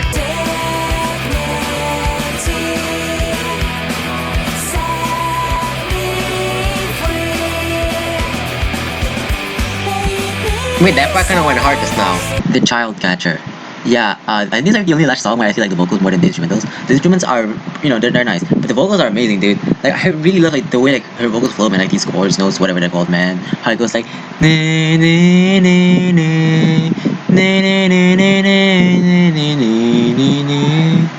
That sounds very nice, man. But I do wish the dignity set me free. Lasted part lasted a while longer because that was really awesome actually. Olympia, the final song. Isn't Olympia like the capital of Washington? And you know me, I love Washington.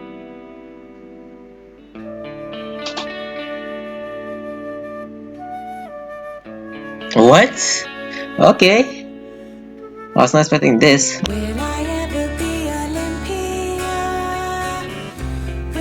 Is Olympia like a Greek goddess or something?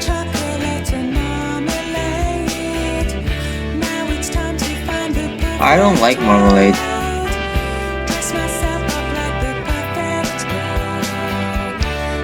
Is it like I hate like you can taste the bitterness of the rind. What? Yo. The fuck is happening? I'm gonna have like a weird ass like ending. Like the last minute, it's just never mind.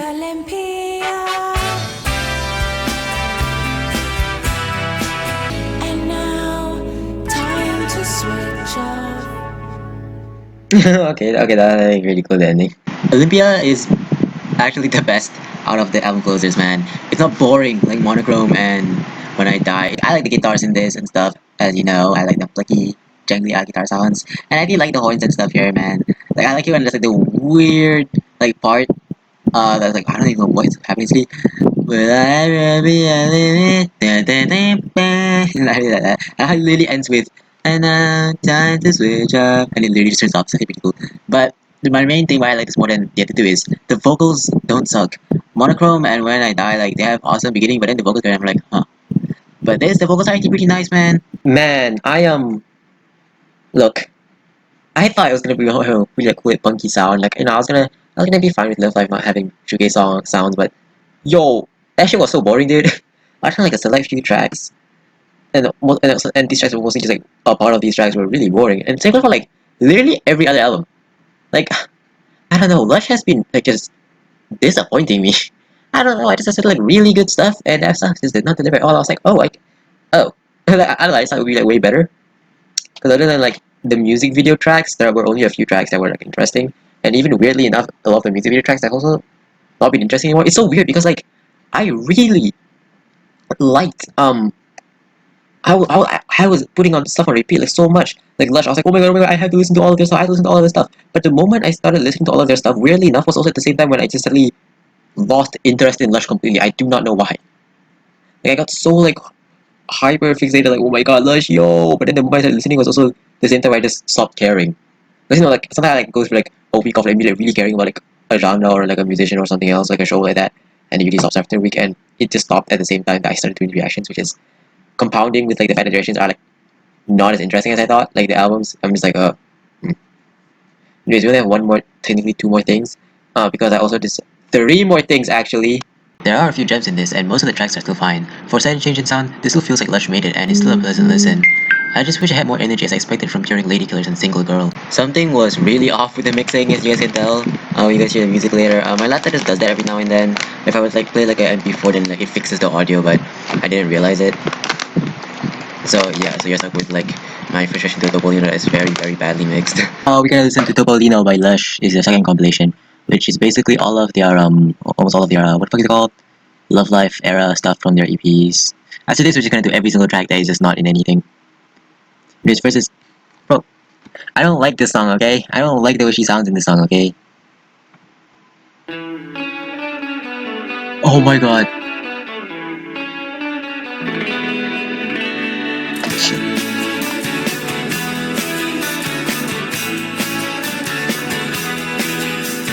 Shake, baby, shake. I have the moon. That was pretty chill. I have the moon. It's one of the better tracks here. I don't know why it keeps like getting like the top 5 most listened songs on Spotify for some reason. But then I find apparently it's in the movie or something, so maybe that's why. But yeah, it's one of the better songs from Topolino, and the lyrics are honestly kind of confusing. Like, what is she talking about? Like, weirdly enough, making me think of like Dune or something, like the cartoon movie. I don't know if there's like synths or like guitars or something that's like constantly there in the background as like pads. I really like that sound. And it's the jangly sound of the song. That was pretty nice. It's honestly like the some of the guitars are pretty catchy. Like the and like I honestly feel like the jangliness doesn't really fit the vibe of the song. But I also like the weird like synth type of sound in the end of it. That's also pretty cool. I wanna be your girlfriend. Oh, this actually sounds pretty nice. Oh wait, this sounds very nice.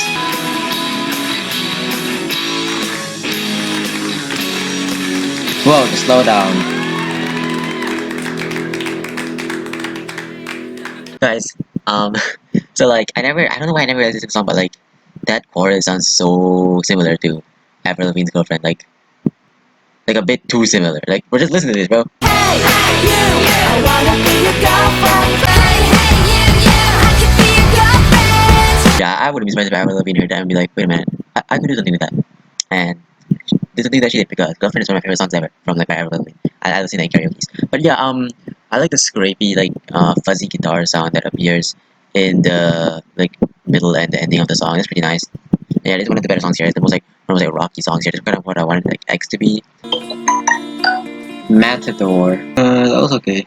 Matador, it's okay. Kind of sounds like an old, like folk song. I like all like the guitars and stuff. The acoustic guitar sounds very nice, man. I love how like and like buzzy it sounds. I'm not sure. And the ending, it's like a nice like release, like for the song. You know, like it fits pretty well. Outside World.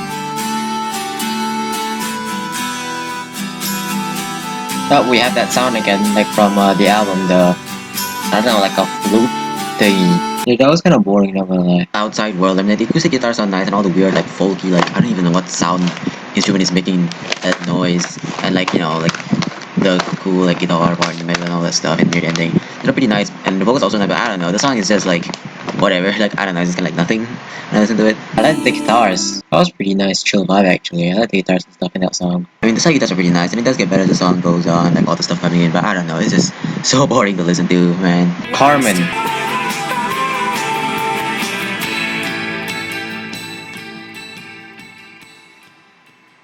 Oh, the ending's kinda nice with the guitar there. Carmen is a fairly good song. The more like rocky stuff does go well with it, the more jangly like the ding da ding da ding da ding da sound. And the ending's really nice where they're just like singing the stuff but without, you know, actually any lyrics and stuff. And her singing throughout the song is pretty nice, like, you know, the chords and stuff. Shut up. I only think when And the endings keep being interesting. Shut up! Smosh. But yeah, this song, the first two chords were like, whoa. But then the rest of the song was like, okay, like chill stuff. It does still have like retain those chords a bunch of times in the song. So it ends up does sounding pretty nice. And I like all the guitars with all the effects and stuff. That's pretty nice, man. Cul-de-sac. Cul-de-sac is like a weird, like almost like lounge room type of like chill jazz song. Like it would be nice if it wasn't the fact that it was just so boring to listen to, man. And the drums don't even come like a quarter into like 3/4 into the song, man. Like I don't know, like I feel like they could have done a much more like nice. If they wanted to make this of a genre of song, they could have made like a better song. Like it just feels so boring and like nothing to listen to, man. But it's kind of catchy, I guess. And I do think about the song randomly every now and then. Demystification. Whoa, the guitars. What does that mean? Demystification about what's going on.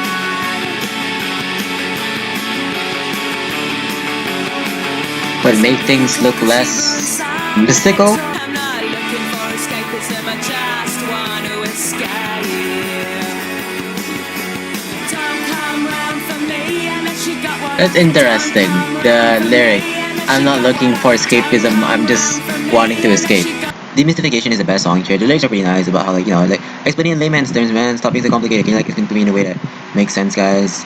And yeah, the guitars and stuff are pretty nice here. Overall, it's a pretty nice song. It's, yeah, it's like, definitely the best song here. Tinkerbell.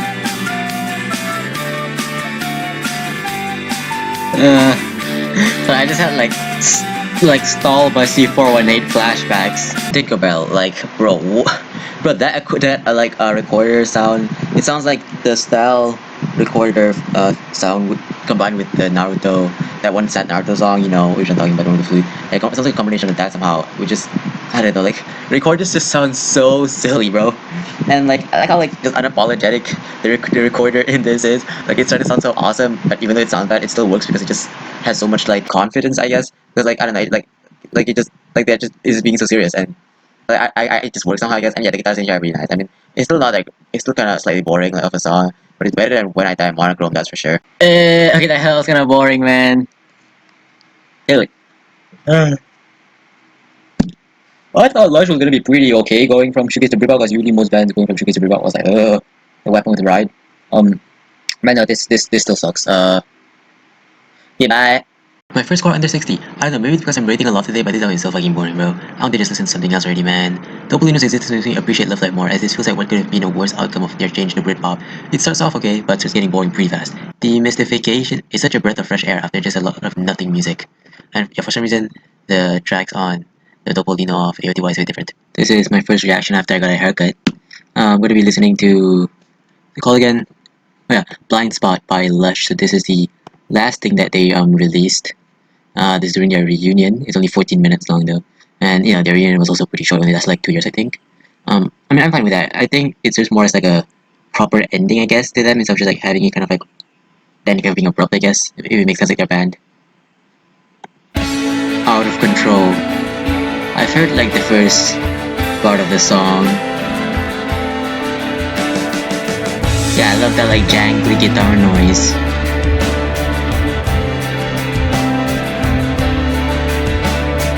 Don't cry, darling. Let's try to make up. Whoa, I've never heard of this part.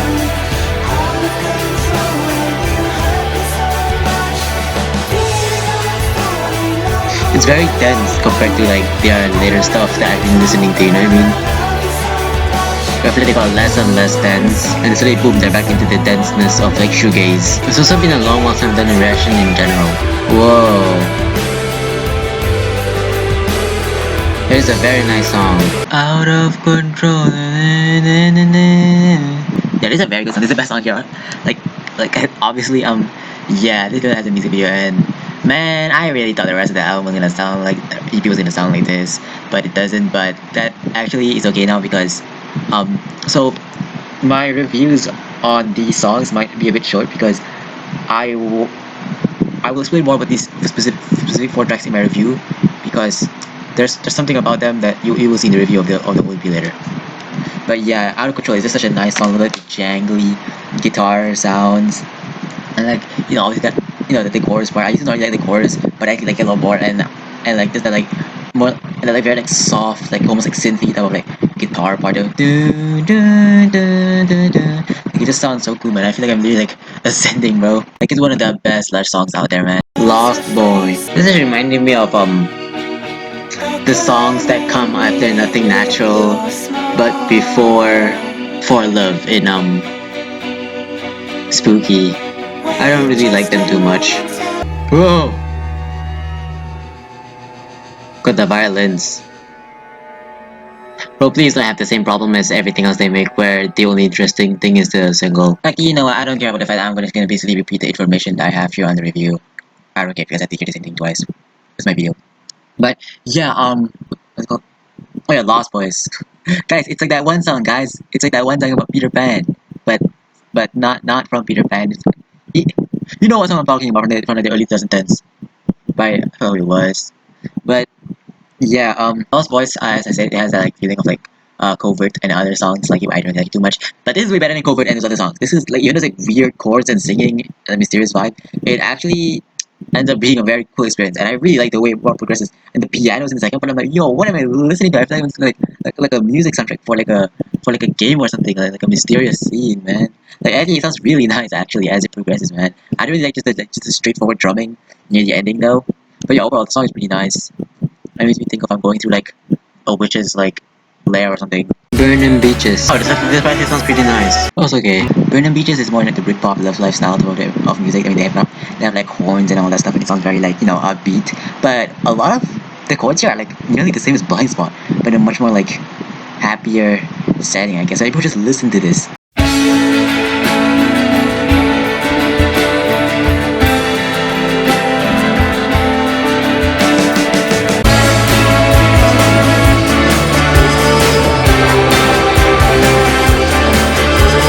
Rosebud, last song. I mean, and then they have their own stuff. There's like Emma Anderson's solo work, Nikki Bereni trio, and then her own band, which is like Piroshka or something. These violins remind me of that one song from Split. I don't like the sparkles that they always use. Rosebud is one of those like chill tracks, kind of like that tries to be cinematic, kind of like monochrome, When I Die, all that stuff. And unlike those, is that I feel like this one a lot. Not a lot, but it's okay. It's not really that important to do, and it's a very nice closer to the EP, man. And One Okay When I Die, like they have some good parts, but most of the time they just feel like, whatever. The only complaint I've had is this fucking sparkle song. Can you stop with that, dog? Oh wait, my bad. Don't stop with that. Do what you want. I forgot I said it previously. What is the point of critiquing music?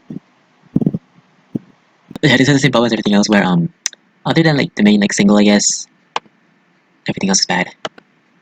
The same maybe we have the same problem in like all the albums. Like except for Gala. Gala the compilation is the only thing where each song is actually pretty interesting except for the two songs after Sweetness and Light. I don't really care about those.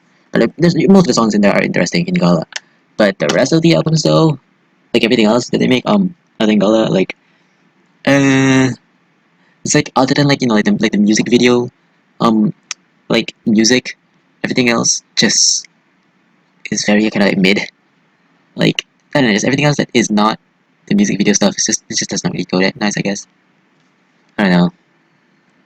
And like the music video songs always feel way more like complete than the other songs in there. Like a lot of the other songs had way more potential, but they just didn't. A perfect ending to Lush, each song here representing a different aspect of their sound. Out of Control represents your classic shoegaze bangers such as Sweetness and Light and For Love. Lost Boys has the strange minor key progressions in many of their hauntingly beautiful tracks, such as Covert and Untogether. Burnham Beaches goes in a more Britpop direction, with new instruments, like can be heard on Ciao and Olympia. Rosebud closes off with the chilly cinematic closer sound of Monochrome and Light from a Dead Star. While their union may have been brief, it was nice to have a proper ending to this band. Yeah, we're gonna be reacting to everything else by like Lush, and by that I mean just like every song that wasn't part of like this is I've listened to like all of the random ass tracks from the EPs and stuff. I just combine them all into one thing. Yeah, first track is Fall in Love. Ah, baby. That was okay, I guess. Fall in Love, it's whatever, it's okay. It's kind of nice, I guess, but like, dude, the baby just sounds kind of cheesy and a bit annoying. God's Gift, which they have played live before. Yeah, it's really way better. Okay, this rhythm's kind of weird. Yeah, that was a pretty nice song. God's Gift. It's pretty nice. I can see why they like play and why it's one of the more popular like EP tracks because yeah, like the notes and stuff of her vocals are pretty nice. And like, the guitars and stuff also pretty nice too, man. Some parts of the song do feel slightly awkward though, but it's okay. It's not like that bad. These are my ratings for Black Spring. Outdoor Minor. Whoa. The singing that like is not in the chorus feels kind of weirdly awkward, but it fits it well. It gives this more like cozier vibe, if that makes sense. I don't even know, but like if it's the singing, the kind of weird singing fits the vibe of the song. And the ending is also pretty nice. But I do wish that like it didn't fade out when it faded out because that was a really cool guitar that came in as it was fading out. Astronaut.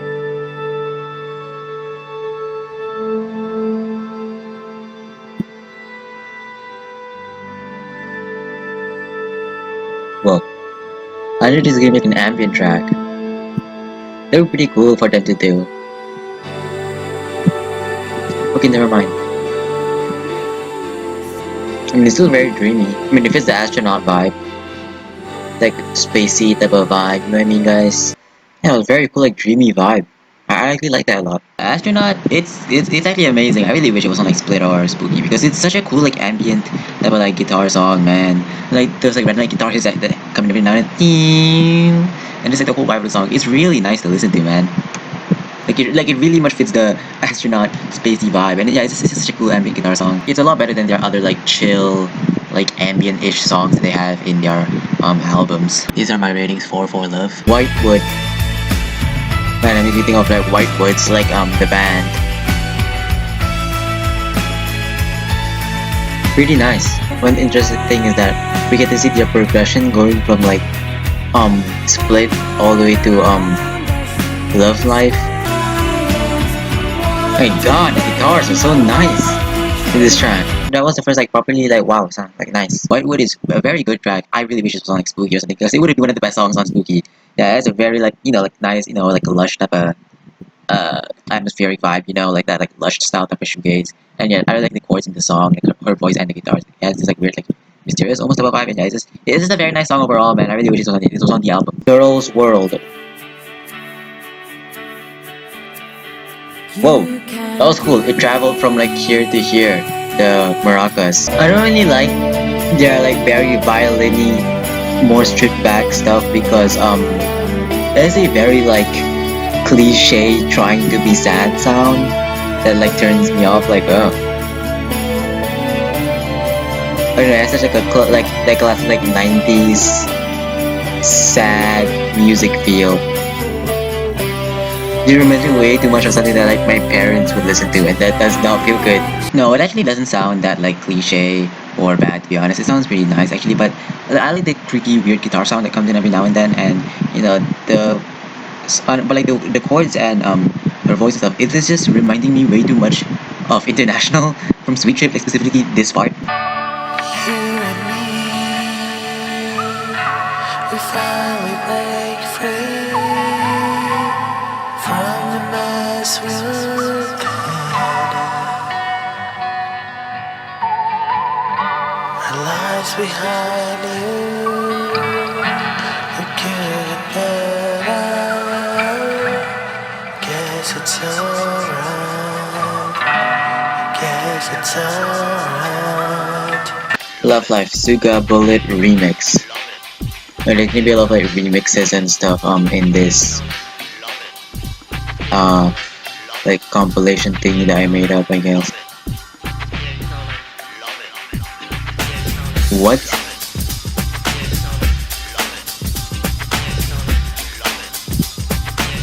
What the fuck?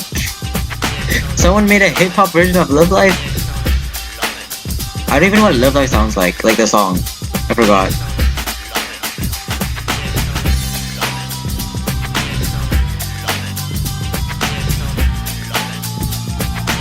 Oh, this song. Okay, yeah, I know this song.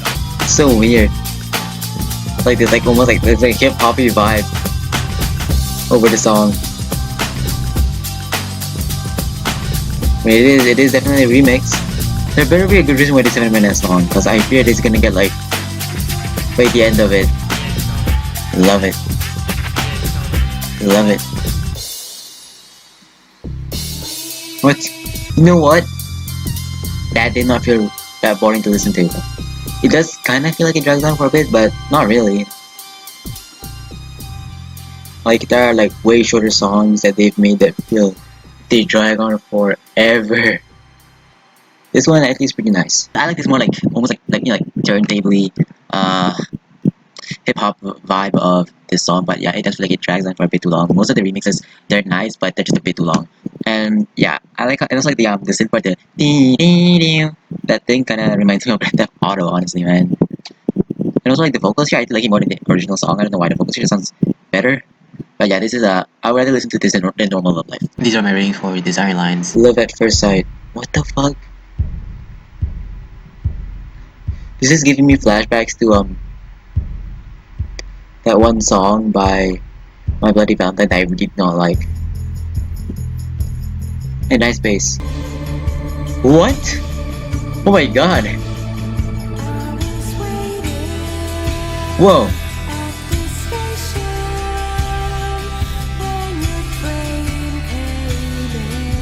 What the fuck is happening? It's like zipping around my head. It's so crazy. When that noise suddenly came out of nowhere, it's like this. It's such a weird like guitar strumming.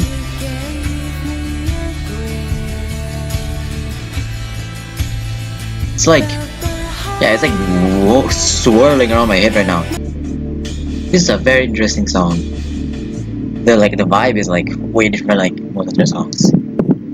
Oh my god.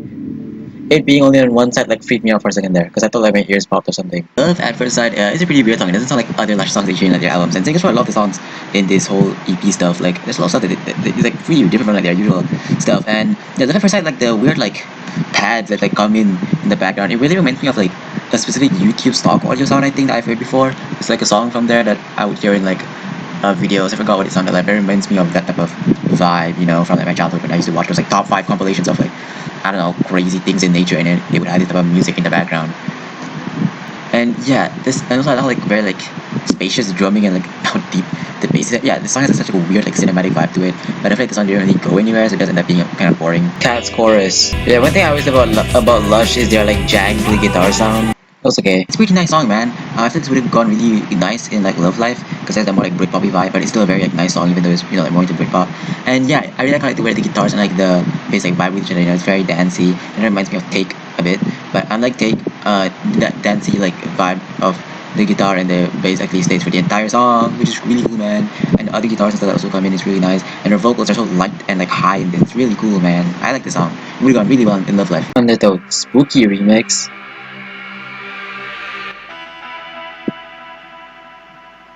Whoa.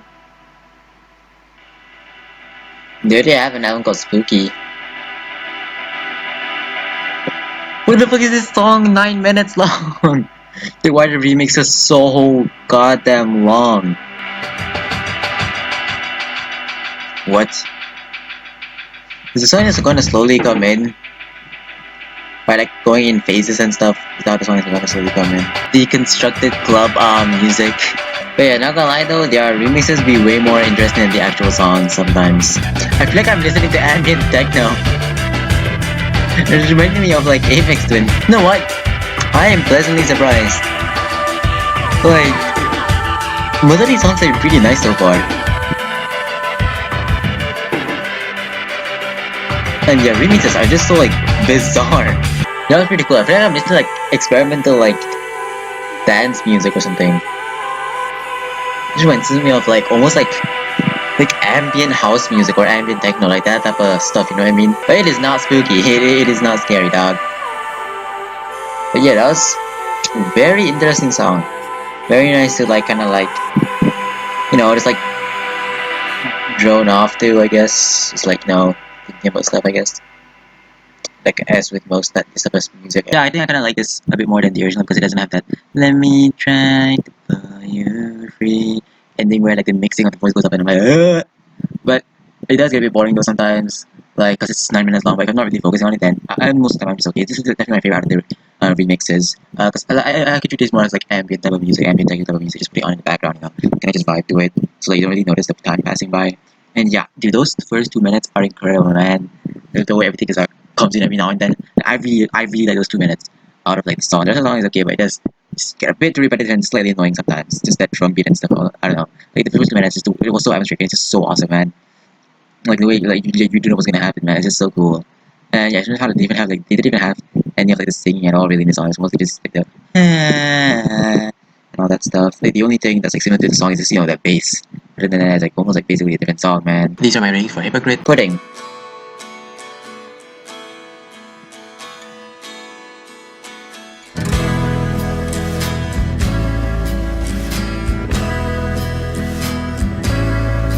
What? Why does it sound like country music? Even the slide guitar. Who wants pudding? And who wants honey? And who wants banana? song. What? She literally just singing about.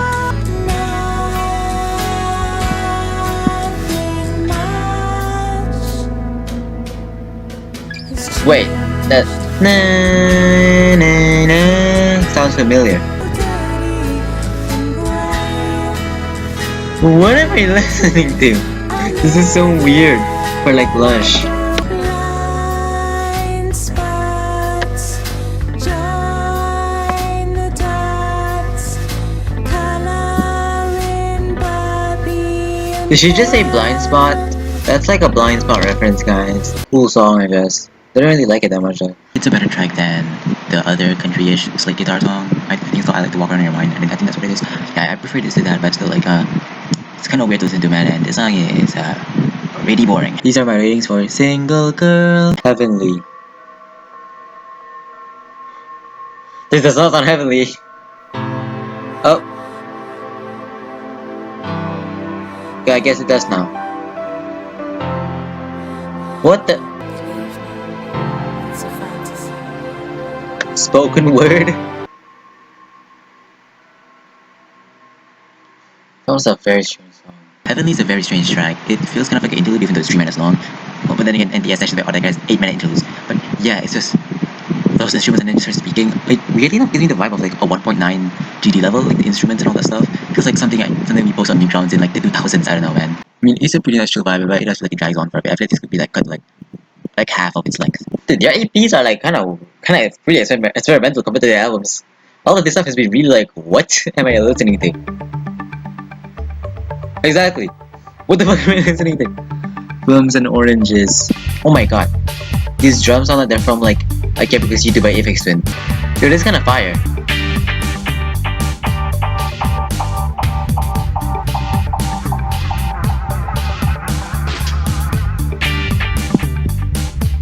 So this feels like a completely different band. Like I kind of want to put all of like their weird like I don't know what this is called. Like whatever this genre of music is. All the remixes and stuff like with this song into like one thing. Man, I feel like Lush could have went in a really interesting direction with all of this stuff. Also, that bass is very nice.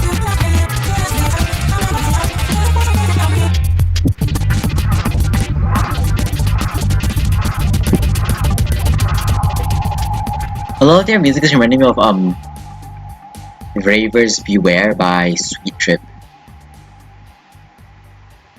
Or like just other like the more like dancey, like electronic, like almost like disco-y W type of like music from Sweet Trip. Like I've heard of the snippet of Sereniga. I'm gonna have to listen to you know, what's it called? The EPs at some point. Plums and Oranges is a really cool, more like dubby type of song that they have, and it's not a remix this time, it's actually like an actual song. And yeah, this is a very interesting song to listen to. It's kind of like a weird vibe. And yeah, like all like the sounds in this, like the random like guitar like wobbly noises and the other stuff in this, and it kind of reminds me of like You're Making the Air by Fishmans, which makes sense because Fishmans is going more like dubby type of stuff, you know. But yeah, this is such a weird track from them. I feel like maybe they were inspired by like Pygmalion and W5 EP. You know, there's the dub type of stuff that that Slow Dive was starting to get into. But I feel like they should have done a bit more of this. This could have been really interesting. Dear Me, Mickey's 8-track home demo. Whoa. Oh my god. For demo, this is kinda crazy. That was a pretty nice song. Dear Me, Mickey's 8-track home demo is maybe I actually just heard and it's really good. Wow, this is amazing. I love how like squished and like claustrophobic the acoustic guitar sounds. Like I don't know, the compression or something. And I love how like the acoustic guitars just make something kind of like scary and like ominous. Like the song. And yeah, it just sounds so good, man. Like especially for a demo, man. And I always love like acoustic versions or like demos where there's an acoustic guitar. I just prefer acoustic guitars generally. These are my ratings for Lady Killers. Pile Driver. Oh my god.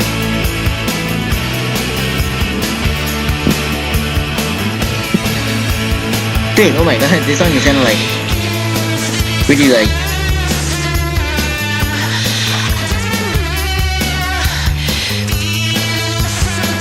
This reminds me of a very specific song that I heard, but I can't remember what.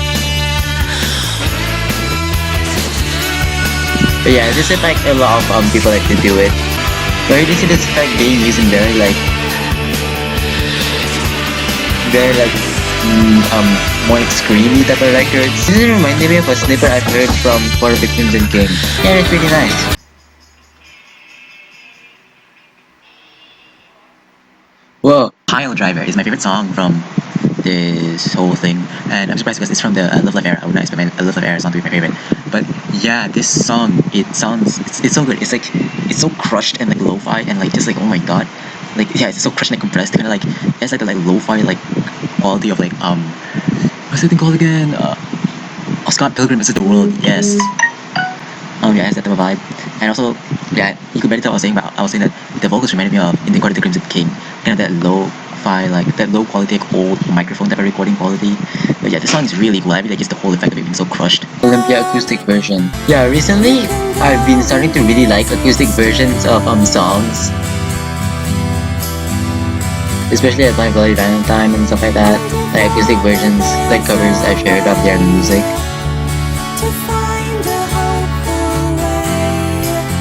I don't know, I really like the weird like bright twanginess of like acoustic guitars. I also like how like dense the acoustic guitar is actually here. That was actually very nice. I really like that. Olympia acoustic version. Yeah, I like it way more than the original. It's a bit more fast paced. Like it has a higher tempo than the original, and I like it because I like the fact that it doesn't have the flutes or horns or anything. Like it's pretty cool in the original song too. I don't know. I just like the way that it's just a stripped back ending. I would really like this as the ending. Like, just the acoustic guitar, man. And yeah, it's just so bright, man. I just love the sound of acoustic guitars, man. Just texture and timbre and all that stuff, man. Kiss Chase, oh, another acoustic version.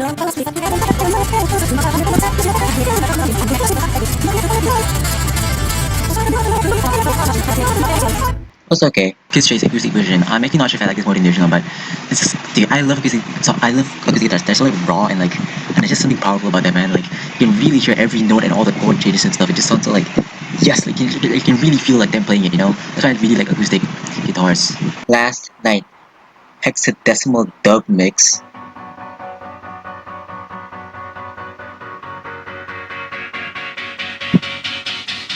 Oh my god, it sounds like a phaser. Wait, why is it on fire as hell?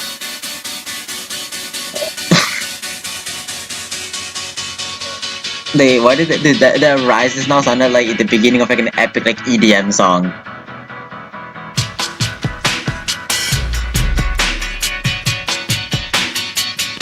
Yeah, dub. I think that's the right word. I'm not sure if that's the right word for that type of like music. So for being remixes by different people, all of their remixes have the same vibe. Okay, this is more spooky than the spooky remix.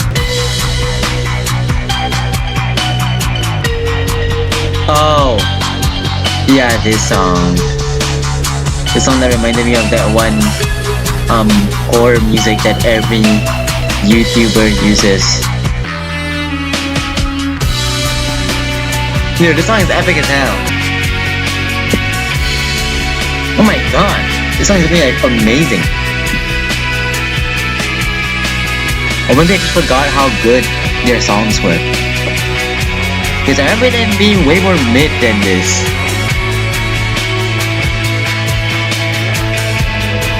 Dude, I really like this song. That was so good, dude. It was like trip hoppy or something like that. Actually, don't want to do a Pile Driver. This is the best song here. It's a really good way to end off this thing. And oh my god, bro, it's so good. It's so much better than the original version of Last Night. Last Night's really okay, but it's the whole level. It more like brings out the more like spookier, scary vibe of this song. And yeah, it sounds much more closer to the song that reminded me of the one you did horror song. And yeah, I love how it's like vibey, like slow, like yeah, it's just like trip hop type of vibe that this song has. These are my ratings for 500. Shake, baby, shake.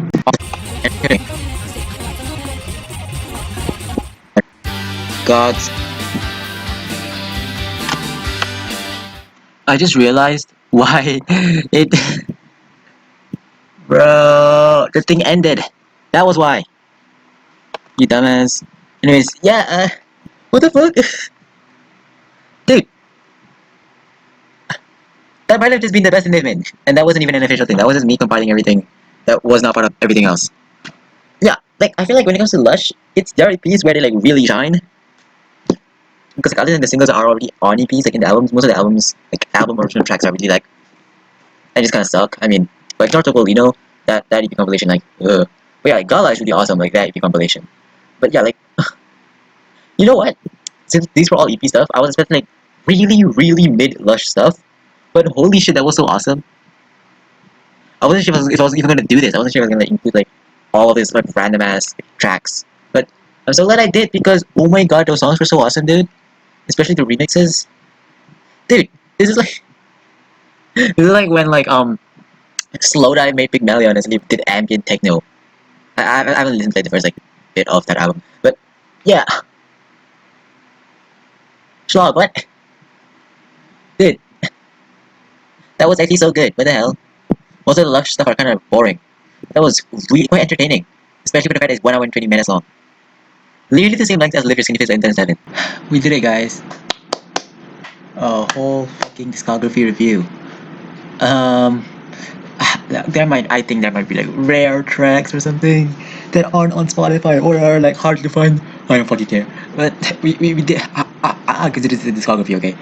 Dude, we did it, guys. Our first discography review where like we didn't split up the EPs and the album. We did a full video on there. Dude, this took so long to make. And Lush is such a like mid band that like Lush is just and Lush, not mid, like average band that like it was even harder to make this video because I really wasn't that enthusiastic about it. Man, yeah, this I've never done this before, man. And there are like some others I'm working on right now. Look, full discography reviews. I should not be doing this, bro. Also, like I wanted to like have the thumbnail for the video be like me with like holding the Lush sign, but I realized I don't have a printer. So like, you know, um, I don't know how to do that. Probably should have recorded like a time lapse of me making it. I kind of regret not doing that. Lush, dude, it's still so small compared to the ones in the compared to the ones in the actual album. But this is as big as I could make it because I traced it out from my laptop screen and took a piece of paper on my laptop and just traced it out. I'm still actually pretty surprised at how well it looks. Like it actually looks okay. Like I thought it looked really bad, but I think it's fine. Just from a distance where you can't really see like the pencil tracings and you can't really see like the individual like you can see how like how coloring it is. You can see like there's differences in color. But from far away it looks fine. It really looks like the Lush symbol, right? But yeah, I even dressed up for the image. I got the Anthony Fantano yellow flannel, my favorite shirt, soup shirt. All the lights are fucking on, bro. So like bright. I even edited. Yeah, so that I'm a. And like the thing is that like, bro, my GoPro right, it doesn't even have a screen, so I have to keep back and forth between my laptop and the GoPro to see if the photo look well. I didn't even take photos, click videos, so I could like take multiple at once as like angles, I guess. I don't know. And I would just I just screenshotted it. Screenshot it by swans. But yeah, I like had like take multiple videos. It's like which one was okay. And yeah, maybe this is the most I've ever put into thumbnail. It's all for Lush. Like I don't know. Lush isn't even that great. Why am I putting so much effort into this? But yeah, really cool guys. Yeah, make it brand new if you see this. Sorry for me kept calling Lush bad, but look, I meant the thing, guys.